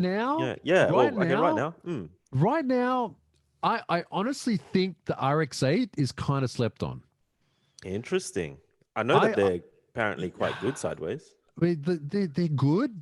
I mean, it's rear-wheel drive. But the Renaissance sucks, man. It's like engine swap. Look, not every car needs to be 600 horsepower, crazy. It doesn't need to be like that. I don't know. So I know that right now. Next was the 8.6. Well, I'm starting to see them at tracks here too, like sort of beaten up drift cars. You're starting to see those here. So the 8.6 BRZ. I don't know if they have some sort of weird image in Australia or something. I don't know, but I know. I think people. Andrew Hawkins was saying in the podcast that a lot of people hate them, maybe because they're so popular, and that's the only reason why they're hated. Well, if you hate something because it's popular, then you're an idiot. Like, I think so too. Kind of weird. In the future, oh man, I don't know. I mean, everything is getting like automatic these days too, and there aren't really the cars now aren't that sort of easy to modify like they used to be. So I don't know, but right now we've got the new Nissan Z car coming out in the future as well. I don't get it, but that too. People are like, oh man, that car sucks. It's literally a rear-wheel drive, twin turbo, Fucking manual amazing. car, Manual, yeah. two-door, and it Yeah. looks cool. Mm. What are you complaining about? Just What because are you, people complain. I don't know, but maybe if we're talking like cheap cars, Cheap, yeah, um, cheap. I think that's where you got to start drifting, right? You can't if, start in a new Z. Like you got to. if you yeah, Mm. exactly. If you want to start cheap, the biggest thing you can do is let every single person you personally know that you know that you want to buy a Sylvia or a Skyline or something, because you're not going to get a good deal these days buying from someone you don't know. You have to buy from someone that you actually know. Yeah, Um, so you're kind of saying that it still is those chassis that we've been using for so many years that are still the best way to go about it. I think so. I mean, Yeah. you don't. I mean, the whole point of modifying is you buy a car that's not great and then you make it look cool. Like that's fine to do. Like that was still fine to do back then. It's fine to do that now. It doesn't need to be. The 180 SX that I bought from a dealer on Parramatta Road. Hmm. Back when I bought it, it was Mm. completely mint apart from a turbo timer and a catback exhaust, and that was it. That was But there were it. It so was many of them, There are though. so many of it. It was easy to get, but so Mm. nowadays you might have to buy a car that's not that great. It's going to be missing half the interior, and you're going to have Right. to scrounge around parts. But look, they exist. It's just you got to do it. I mean, the enjoyment you'll get out of if you want to actually drift a car, the enjoyment you'll get out of drifting will far surpass. Oh, I don't have this piece of trim. I got to find it somewhere. So it's just you'll Exactly. find it somewhere. If you hang around enough people, you'll find it. Like look, Mm. S13, S14 is still so easy to set up and drive. Like it can be the worst setup car with terrible alignment and terrible everything, and it'll still be fun. So, No, that's cool, man. Okay, well, next question. Oh, a couple more. okay, The wildest car-related thing you have ever seen or experienced in Japan? I can't talk about that. Oh, You know they want you to. I can't talk about well because that's all Because illegal, it's isn't it? Like it's. yeah, but isn't everything that we're into illegal, I really? mean, what's the wildest? I mean, the biggest. I will Because get to you've that, but seen a lot of street drifting, right? Like I mean, oh you man, like you would have seen okay. some wild shit out there. Like, People okay, so there are genuinely some dudes. I mean, it's the same thing with in Australia too.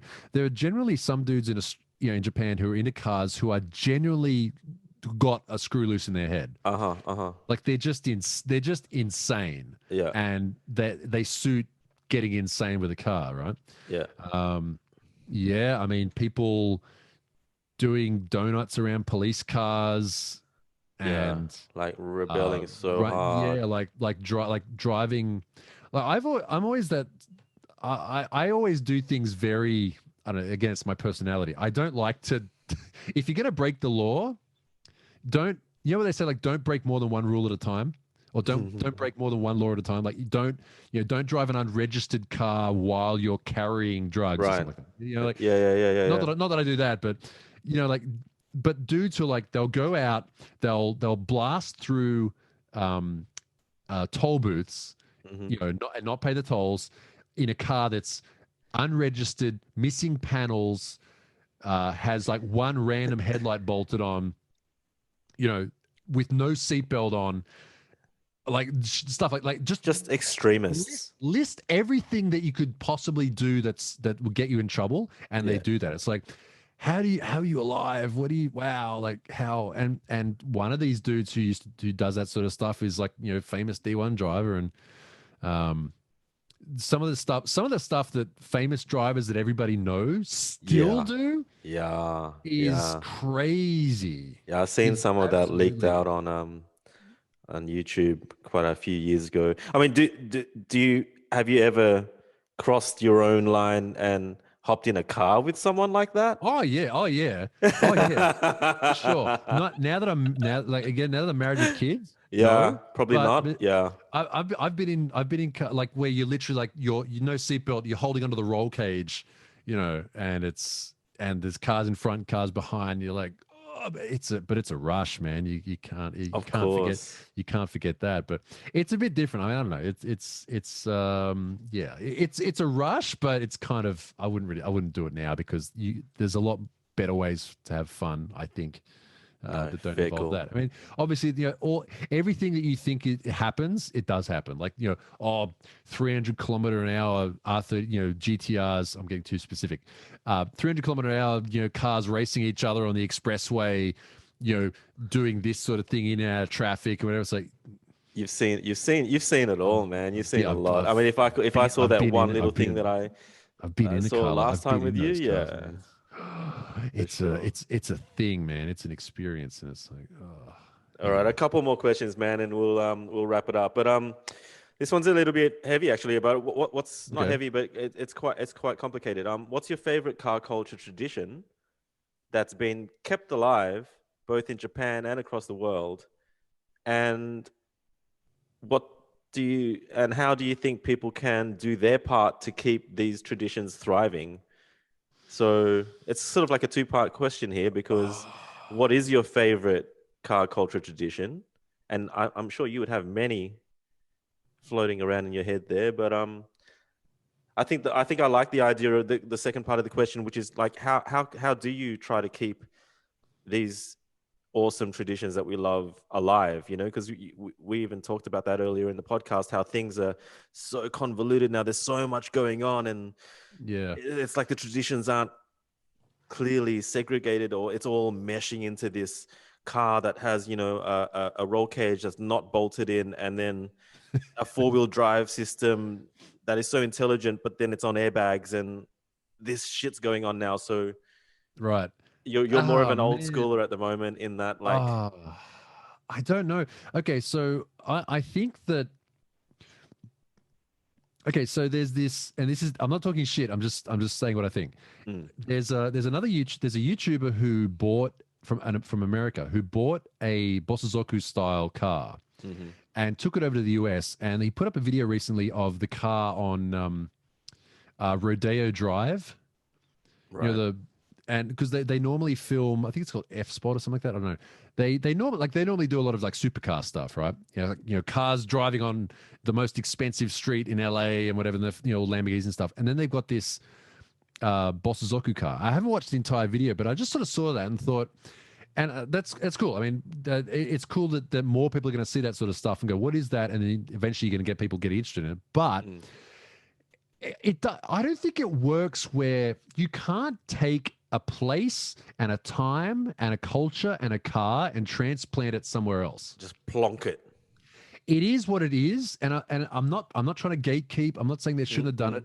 I think it's mm, cool, but it's that whole thing where something that's in context is infinitely more valuable than something out of context. yep. And what I mean is, if you take a 10,000-year-old jar and you put it in a museum, okay, it's now in the museum. It's next to other ones which are similar.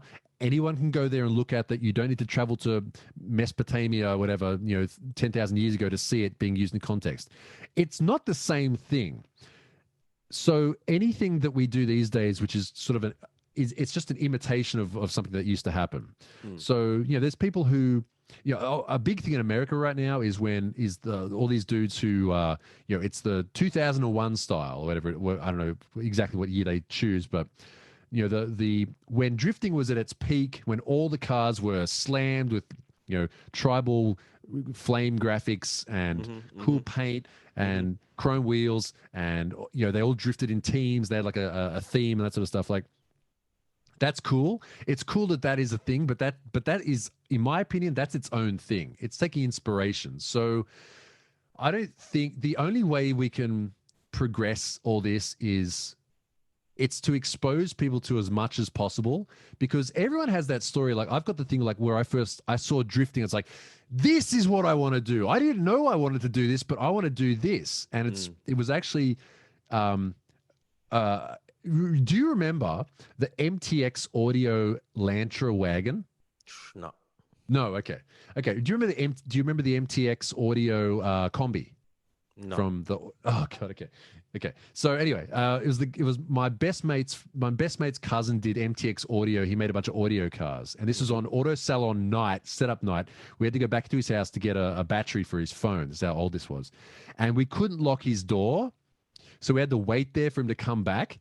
And in the meantime, because he'd been to Japan, I found a VHS tape of illegal street drifting. I'm like, oh, let's watch this. And I'm like, oh. So I said, like, dude, can I borrow this tape? And, I got exposed to it. It's like, yes, this is what I want.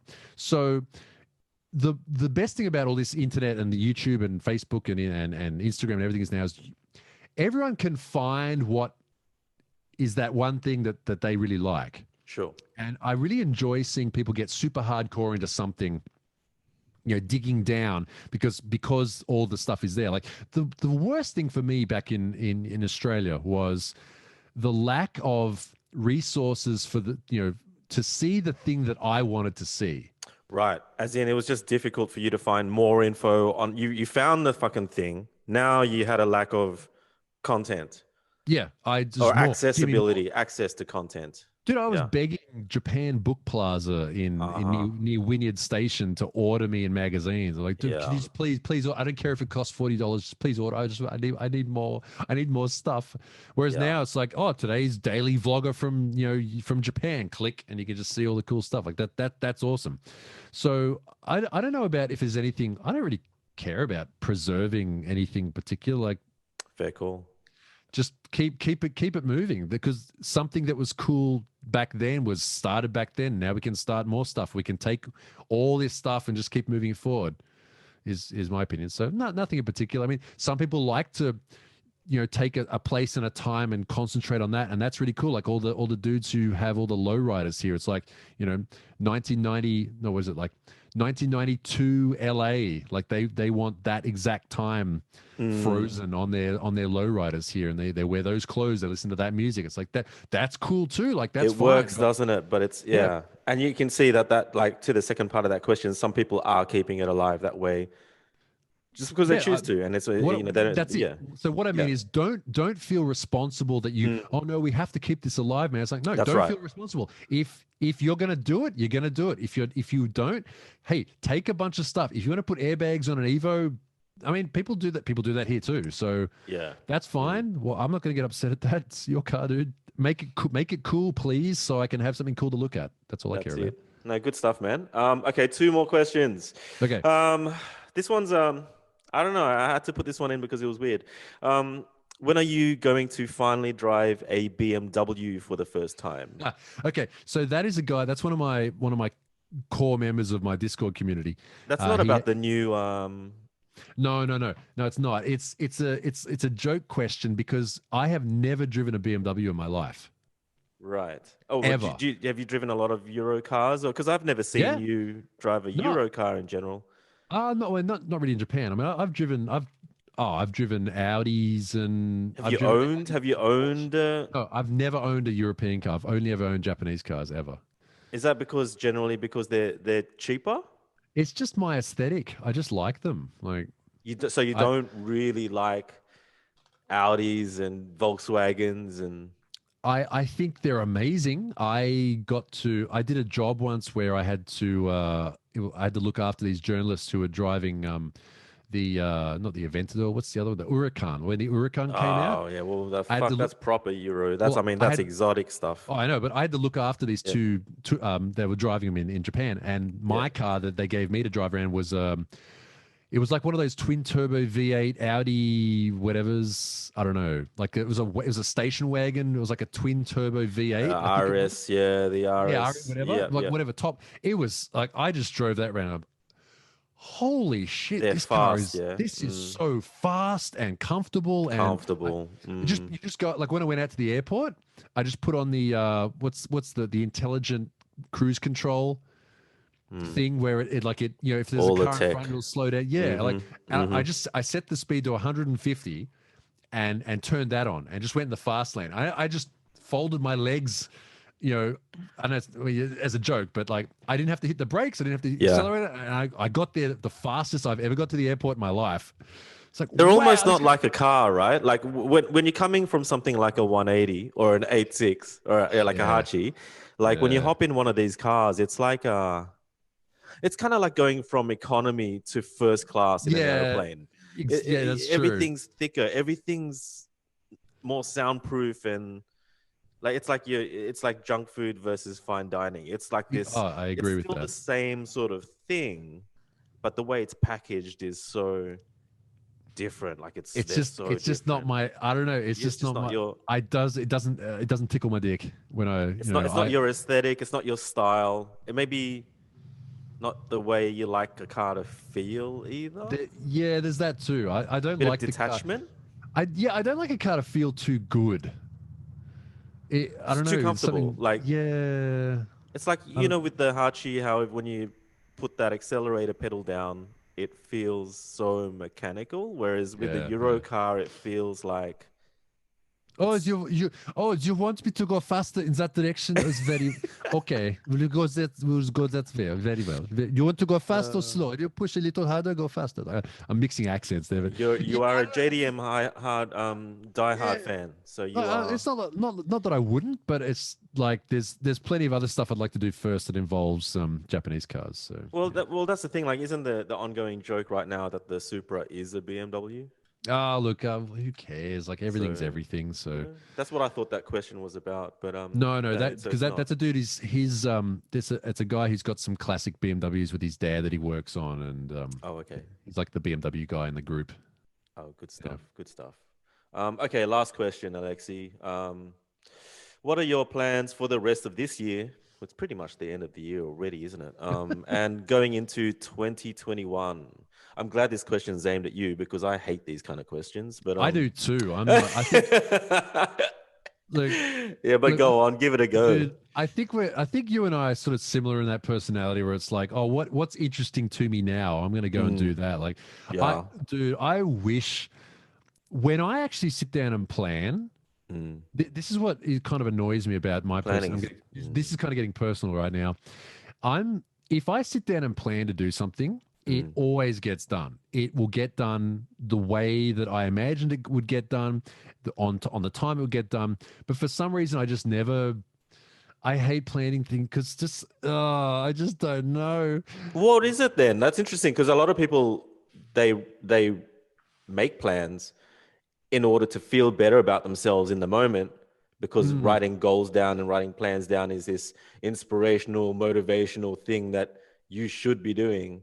But then like they don't reach those goals and plans. So what you're yeah. saying is in essence people listening might be really fucking jealous of that in that you can write a plan down and achieve it.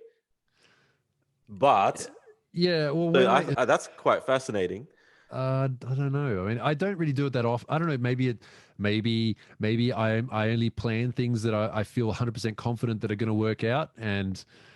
But I don't know. So,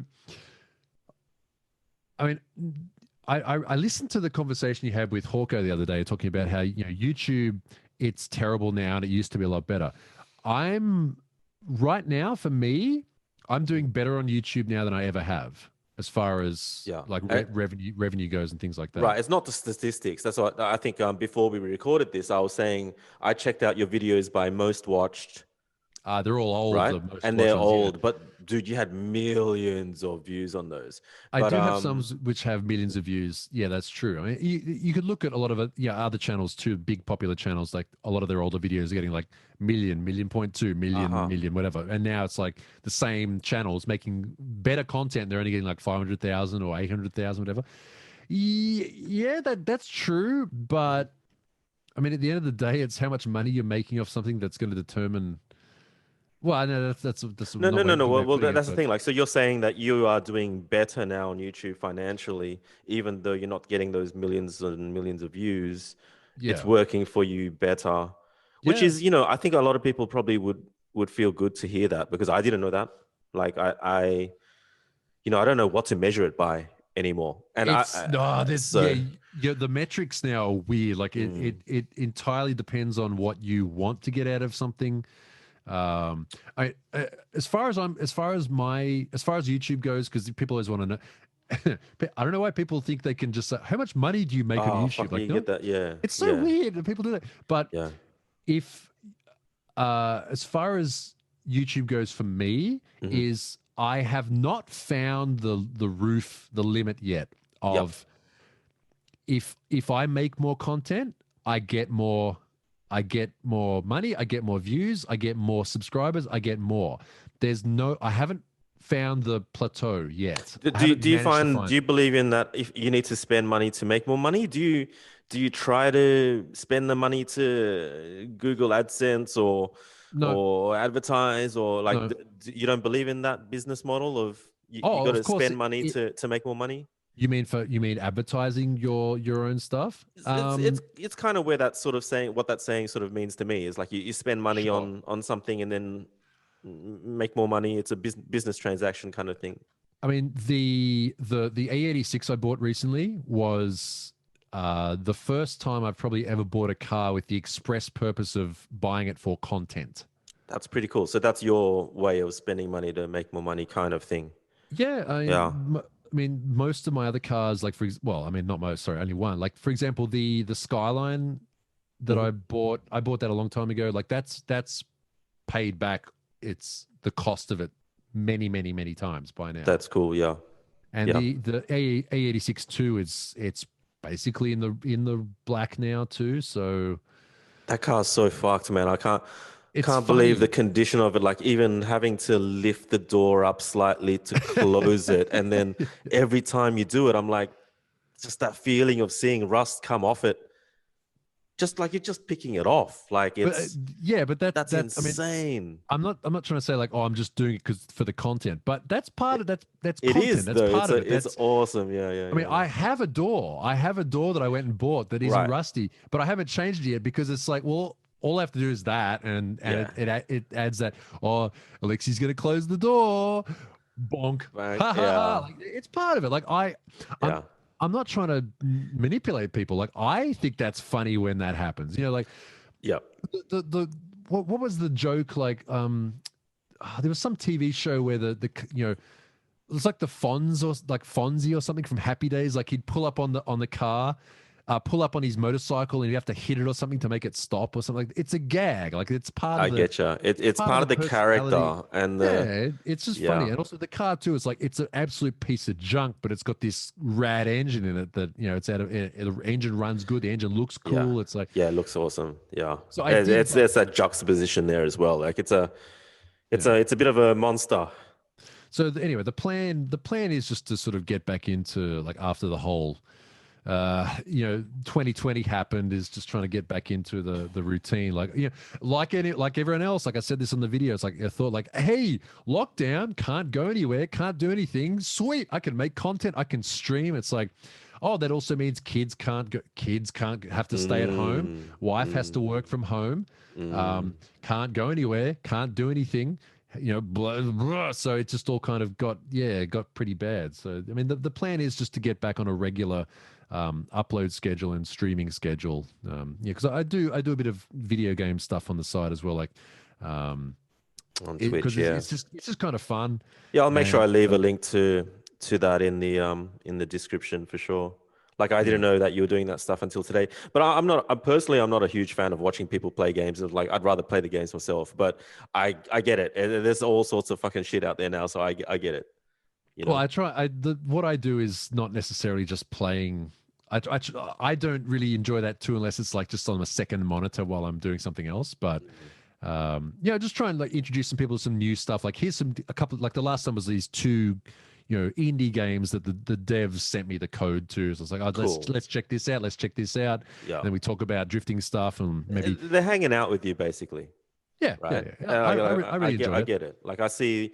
I mean, obviously, I see guys following hot girls, and that's just rubbish. Like the stuff that's happening in the chat box is really not good. And but then Yeah. I do also see, people talking about life and stuff and whatever else whilst they're playing it, or listening to some cool tunes or something, which is pretty cool too. Like, Yeah, well, I mean, the idea with Twitch is to so this is the way for people who want you know maybe want to get into media and stuff like that or whatever mm, is the way it's always the way it's always worked for me is I've had the main job, and then I do something on the side that becomes the main job. Do something on the side. So it was like hobby, taking photos of cars became a job.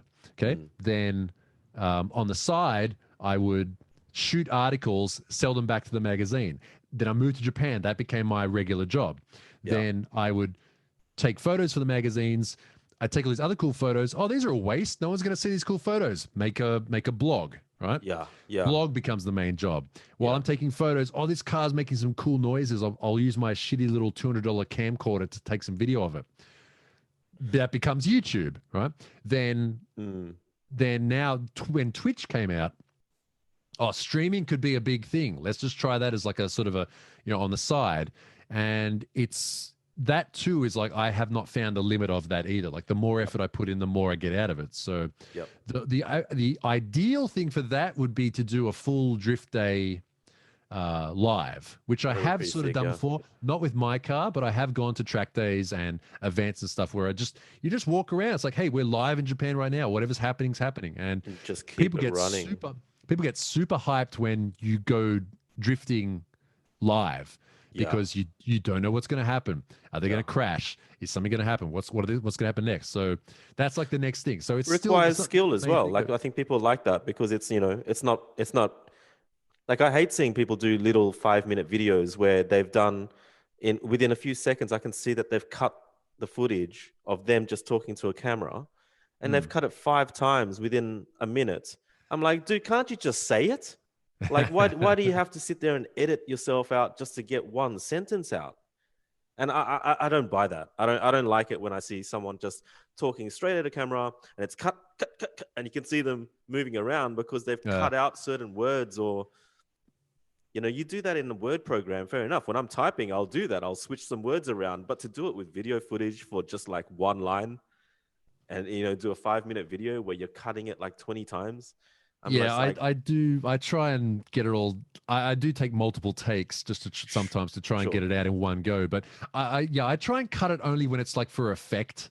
Like if sometimes I'll be like, and then I'll zoom in a bit and go, actually, blah blah blah. You're starting to do that. Yeah. Well, I think that's a natural progression too, don't you think? It's a bit of a meta for YouTube that people it keeps people's attention. It's all a balance. And look, I haven't done any ads for those apps, those game apps. I've had all those offers, like the anti-balding medication and the whatever, and internet services and stuff like that. You get all those emails. It's like, no, I don't want to do that. I just Yeah, that's a tough one, man. I don't think I judge people that I don't know, and I see their ads pop up and they're like saying that I fucking love this phone game and whatever. But if it's someone that I do know, I instantly would take the judgment off. So that's where I contradict myself. It's like, I'm anti that. If I don't know you, I'll fucking pay you out for it.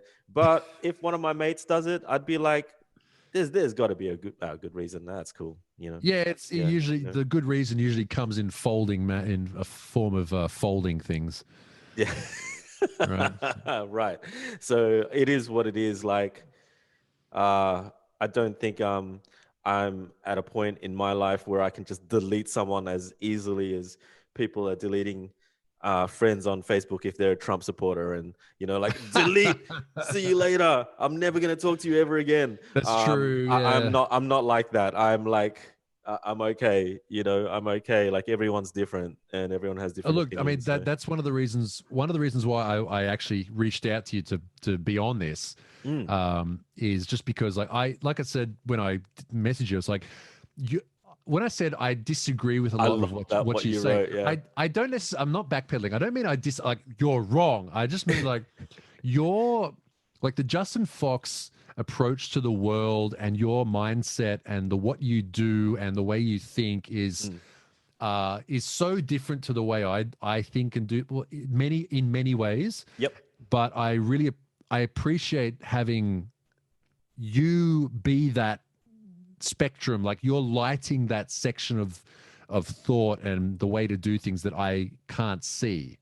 So that's sort of why, and I maybe wanted to help you try and kick this up a bit and get some more subs and viewers and stuff too. No, Because, thanks, man. I mean, look, dude, I that's the mean, thing. Like, just to see how far you've gone, because I did disappear off the face of the planet for a while there, yeah, and just like checking out your shit, like it's just holy fuck, this guy is killing it. So, and I really do. I think you're slaying, and you deserve it. That's the thing. Like, I don't just because I've seen how much reach you have now and how many followers. Like, you're still yeah. the same Alexi that I saw in Sweden and the same Oh yeah, Alexi we that were. I saw in. That's Do you right. remember that? That was so cool, That man. was Like, funny, man. I was just talking to Yeah. someone about it last night that like we were in a room where we were sort of like car guys, and then there Mm. was another side of the room that was like All YouTube the channel guys, yeah, the and YouTube guys. and Yeah. this one guy in a like a this one guy in a European accent was talking about being in an R34 GTR and how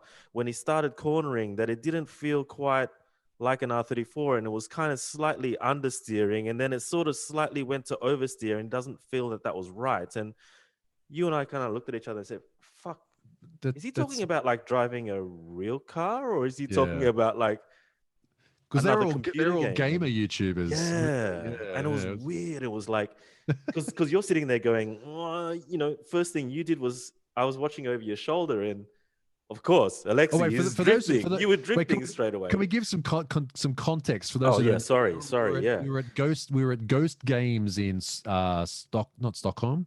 What's the It was Stockholm, uh wasn't it? no, it wasn't Stockholm. It was somewhere. It was another town in Sweden. But we were there for Gothenburg. Gothenburg. We were there to give our advice on the Need for Speed reboot in 2015. Correct. Yeah. 20 20 yes. 2015. Yes, you're right. 2015 Need for Speed.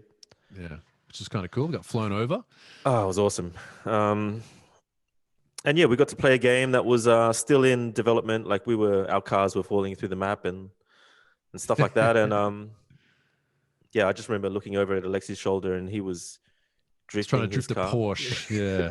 So yeah, for everyone who's played that game, we did our best to give them input, but I don't think they listened to too much of it. But anyway, None. I think you and I think all of us had some really good points. I think one of your points, if I remember correctly, was the cars were popping flames every second, and in real life that I doesn't remember that. happen. I And remember like saying that. I think it would have been good to be able to pop a flame because like when we pop flames we kind of know at what RPM and when to lift Yeah, off right, the right. You pedal know, and how come in this game it's just constantly popping flames. And we had some good points, like that's so. I remember. I remember saying like, yeah, popping flames out of exhaust is like a special. Like, it's not a constant thing. It's special. Like, that yeah. if you're in third gear and you Hmm. hold it half throttle and then you back for like 2 seconds, then you back off, you're gonna get a big flame out the back. Like, you There's a should be skill able. set to it and you Yeah, that's know it and you do it on purpose at a specific time, whereas this thing was just doing it all the time the and Fast there and was Furious nothing. flames, where it's just a Yeah. flamethrower coming And out the back. Yeah. I mean, I had that thing of like, can I just put the clutch in at any moment and just hear the engine rev? Can I just, vroom, do that? And that never made it into the game either. So Right. there were a lot of things that we suggested. I think at that stage, maybe it was a little bit too late for them to even. Yeah. Yeah. Oh, remember the dev was kind of like, yeah, here's the presentation. Yeah, here you go, fill this out, whatever. Like, see, I'm busy. Like, Yeah. No, look, it they was were busy. I think it's your typical. It's probably typical in PR for games where they Mm. have a situation where they butter up the reviewers, feed them well, give them care packages, and they go home and write a really nice review. And I think that is probably pretty common practice, despite people probably hopping on YouTube and then saying, "Yep, I was buttered up," and "Yep," that's probably more and more the case these We days. did have a very nice dinner, didn't we, at the post office restaurant, That whatever was a the really old good post night. office. Yeah, That it was was a really good. good night just to have no corporate people on the table. Mm. Like it was so nice for us to be left alone, like the kids' table, and we had a good night just without any external influences or pressure. I thought that was probably the highlight. was that dinner, and Yeah, shame that yeah, Charles didn't come. He was busy working that night. yeah. That's true, isn't it? Yeah. He dropped in just when this dessert came out.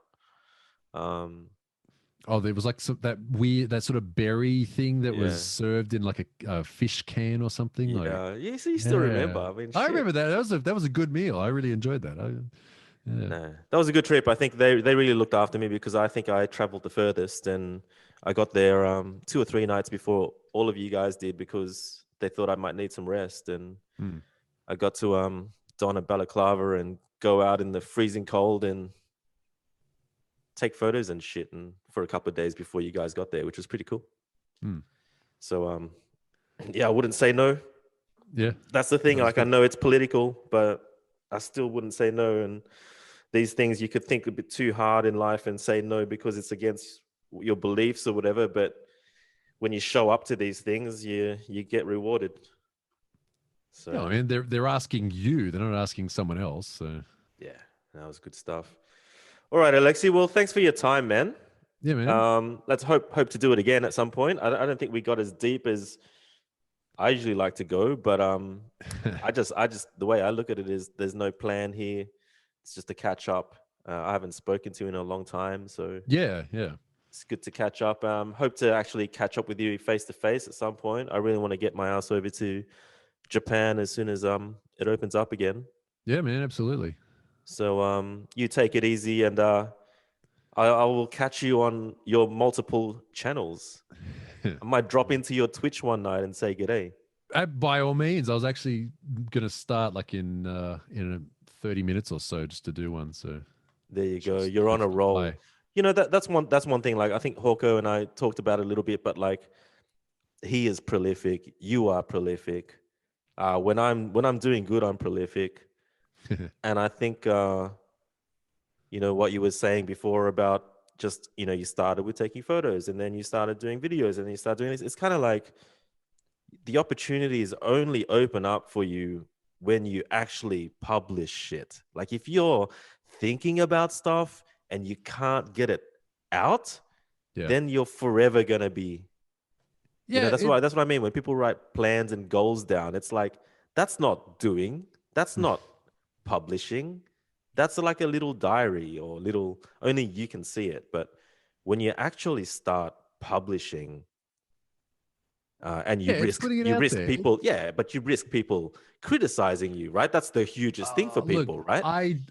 you know what the best thing about being a YouTube, doing YouTube, I don't want to say being a YouTuber. No, fuck, I'll say. You Look, I do just, but see, I do treat YouTube as a publishing platform like yeah, anything else. yeah, But this is kind of a unique thing to YouTube, so it's a unique thing to being a YouTuber, is you get the thickest skin to everything. You YouTube don't. comments are pretty nasty, bro. Who can? Yeah, some of them can get really, Some of them really can bad. get But really it gets nasty. to a point. It gets to the point, and I think, and you were saying before, like I'm lucky that I'm gonna say I'm lucky I'm not a girl, but I really feel I see comments that like girls get for and it's like, man, I'm lucky that I don't have to deal Savage. with that sort of thing. It's like I'm a guy. I'm like a 40-year-old guy. What are you going? Oh, you're ugly. You're going bald. It's like, yeah, well, I and like so Yeah, what? yeah. And a lot of the time, it's a lot of some of them get very specific, like, oh, you look at this guy. He's just over there because like he's like it's such a typical fucking white guy in Japan. He's probably only over there because he couldn't get laid in his own country, and he's just over here trying to get girls and Jesus. all this sort of stuff. It's like you're such a typical. What are these nerdy white guys? What's with them? And it's like, well, okay. Well, first of all, in that video, I was hungover and unshaven. It was just a show I went to, so yeah, I did look a bit, and I was wearing glasses. I did look kind of bad. Second thing is like, I'm a white nerdy guy. Yes, you are correct. Yeah. And yes, there's a lot of Japanese girls here. I mean, I had a girlfriend before I left, so I mean, okay, but you're kind of projecting there, dude. So But who are these guys at the same time, right? uh That's where what it no, comes down to. Like I don't even bother. No, these days, exactly. and also these days, if people make hater comments like that, Mm. I will take into consideration, and I don't want to say I'm going to modify it, but like I try to generally present myself on the video in a certain way. Like sometimes if I'm at the track, I'm wearing the overalls, I'm usually unshaven and wearing a hat. It's like, yeah, I look like I'm a car guy, whatever. It's like, okay, fine. If I'm doing some other sort of show, like I'm at more of a show, I'll have a shave, I'll wear some nice clothes, and I'll be kind of like that. Like I do take it into account. Mm. Don't feel like I'm changing what anything, but it's like, no, this is what people feel. It's still So feedback. it's feedback. Any positive, Mm. negatives is still a feedback. So that Yeah. is a thing. So like you said, like people are like, oh, I'm worried about what people will say about this. Like, Yeah. who cares? Don't Yeah. just publish, because what people get hung up on is editing for videos. Like I've got all this cool old video content, and I don't know, I made this, so I want to edit it. Editing so hard. I don't like the way I sound. It's like, It's never perfect, you know. it's never perfect. It's like people who like, oh, I'm gonna be an MMA champion by training for 5 years and then entering against Conor McGregor. It's like, no, that's not how it works. No one's gonna give you an opportunity. No one cares who you are. And here's the best thing about being small is no one cares. Well, and you don't have millions of people straight off the bat either. It's like Yeah. you might have 5 people, but it's usually starts off really nice. But I think where people fuck up is they might actually finally start something, but it's when you start to take off is when shit hits the fan. That's a little bit further. That's when you start to succeed. You've had a taste of success, and oh my god, you want more. And then all of a sudden you make the wrong video, you take the wrong photo, you do a mistake, and my god, some people come down hard on you. It doesn't matter if it was your first mistake or what. There's something about this whole internet culture where if someone can prove you fucking wrong, they will prove you wrong. They will jump at the opportunity to prove you wrong. And I think a lot of people at that stage, it's heartbreaking because they have worked hard enough to a point where they were receiving some success. And then they maybe started planning their futures and stuff because of the success. Right. But they weren't used to this. They're not used to this. They hadn't built up their skin yet. So that's like phase 2 almost, you know? But yeah, I don't think you'd be the kind of guy. Like, that's the thing about Hawkins. Like, if you did listen to the podcast, like, I did. He's someone that every single time I see him, once or twice a year, he's always so quick to talk about the haters. And I almost was so tempted to do a podcast with him where we wouldn't talk about haters. Yeah, Then I thought, fuck, this is not going to happen. What's the phrase the kids say these days? It's like living rent free inside your head, sort of thing. I just don't care. There's so many people who like look. Okay, here's an analogy. I don't know if I heard this somewhere or if I just made this up, but it's like a campfire. Okay, you make a camp. You're a campfire. It's nice. People sit around and it's nice and warm. Whatever. The smoke is going to blow in someone's eyes, and there's nothing you can do about that. Someone's going to be there. Oh, like there's nothing you could do. Right. But it'll change. But just do the best you can, and just make all those other people warm. Whatever. It's going to happen. Yeah. I really. Yeah. Anyone who's any hater, anything about haters, I try and take it into consideration, and maybe I can modify what I do and make it better. I don't think you have any haters though. Like I have very few. I don't know. I've never ever seen. I've never heard any other human being that I know of or even know has said anything negative about you. So I haven't. Some people think I'm a bit of a. I don't know. Some people think I'm a bit of a dickhead or. Oh, dude! Everyone thinks I'm a dick. I think I'm a bit of a dick. It's all right. But I don't know. Whatever. It's like, but no. I'm just saying. I've never, I've heard people pay Hawkins out to my face, and I'm the first to say to Hawkins, this is not fair. Like, I know it's not fair. So when people pay Hawkins out in front of me, I'll be quick to say, yeah, I'm sure Hawkins isn't my best mate. Like, far from it, but I respect him and he respects me, and that's all that fucking matters, really. Like, yeah, we're civil, and that's important to me. So, yeah, like, I think at the point we are, we're all got our own thing. It's like we understand the fact that rivals are not necessarily a bad thing. In fact, they're probably the best thing you could possibly have. It's like you can't win against nobody. Well, you can't do something cool if there's not like a diamond doesn't shine as much if it doesn't have the foil behind it. You know, it's like you need something like that for it to work. Like you don't have to get along with everybody. Like I actually, there is one particular very famous YouTuber who does similar content to what I do from America. We had a bit of a fight a while ago. Okay. I just basically told him just go stick it up your ass, mate. Fuck off. Was it a fight in like personal messages, or was it out in front of both communities? No, it was in DMs, but it was just kind of like, oh look, man, I've had enough of your shit. Fuck off. Like I don't. You go do what you do. I don't care. But I don't really. Actually, the first time I've sort of brought it up, really. But and it's not beef. It's just like I just don't care. Whatever, man.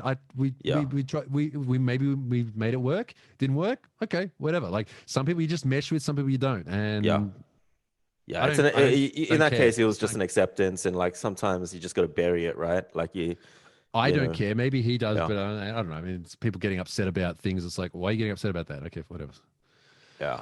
Yeah. So so publish your content, people. Put it out there. Oh, weren't you worried about other people making same content? Well, it's gonna be like no. It's you got to start somewhere. The more people make cool shit, the better it is for everybody. It's like I wish I had more stuff to watch. You know, dude. That's the thing. Like, I think you're in a position now though where you do put out a video, and it will be watched, and you will get comments, but.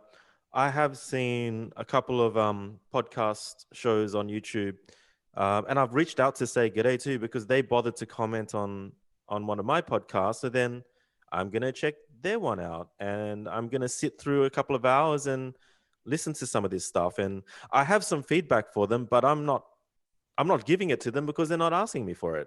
So I'll keeping that to myself. I learned that from Hawkins, and it's so sad to see these guys like they're on their 100th video.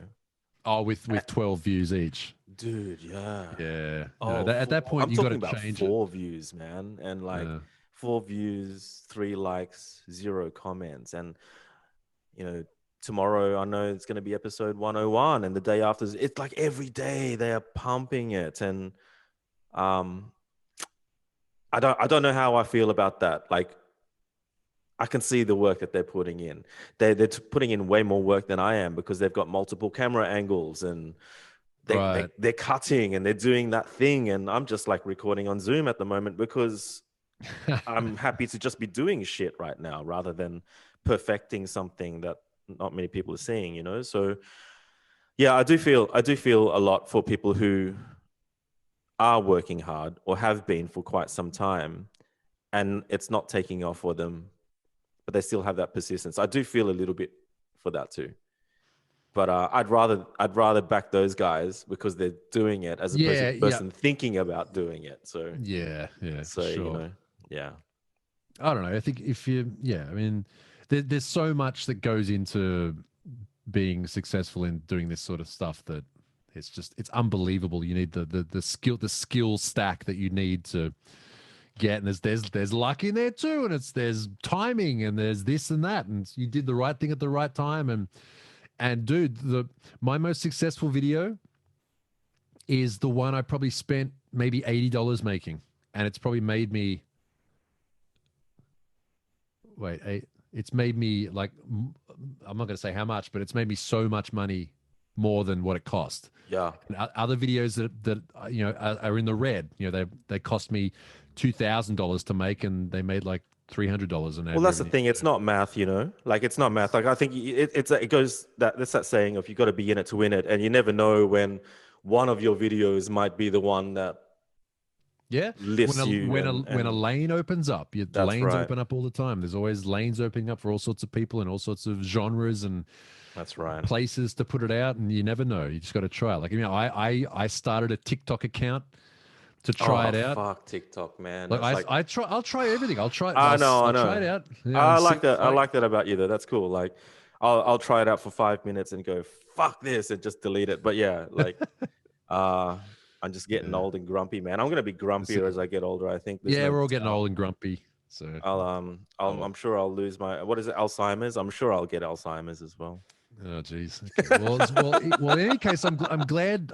Honestly, I'm glad you're still here and you're still doing all this sort of stuff. Apart, Yeah, after cheers, seeing bro. what you've gone through after the few years, and man, I was worried for. I was like, there's nothing I could. I don't know what I could do, man. Justin's Nice, no, going through cheers, some man. stuff, and I don't think I'm anyone just. could have done anything. I still think, it was up to me, and um, yeah, I just lost balance. That's all it was. I just lost balance. I think you got to have some sort of balance in your life. Uh, and yeah, it's not that complicated at all, really. I just It's not. It's. I just lost my way. Abused marijuana way too much, more than what any human should do, really. Um, then again, there are hip hop artists that like are smoking an ounce a day. But yeah, I Oh don't man, know I how think. they are making rap songs still and doing what they're doing. I don't think they can sustain that though. But yeah, I know I couldn't. So Oh, look, yeah. I look, everyone, I think everyone's different. Everyone, like, I think I've sort of been lucky that I've never had that sort of personality where anything like that appealed to me. But, some people Well, you have, do have an obsessive compulsive I personality do, though. You I definitely do, have it in you. I do. Yeah.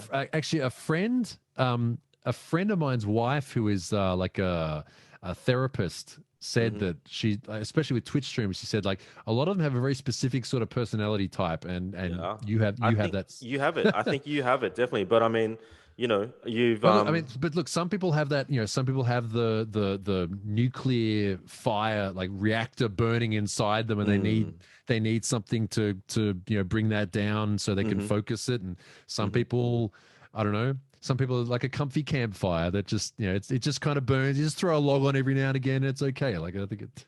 Nah, you're doing good, man. You're consistent. Like, you're the same Alexi that I met all those That's years ago to that's today. good to So hear. Hopefully, I've yeah. progressed a bit slightly, but Oh, you progressed a lot, but obviously you have. But the vibe is still the same vibe, which is, that's that's pretty damn awesome, man. It's pretty impressive. that's cool. So Thank you.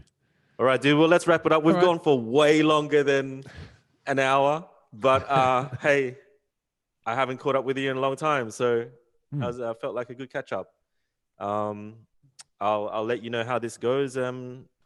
Thanks for listening, everybody. For if you've made it this far, like fucking props, congrats.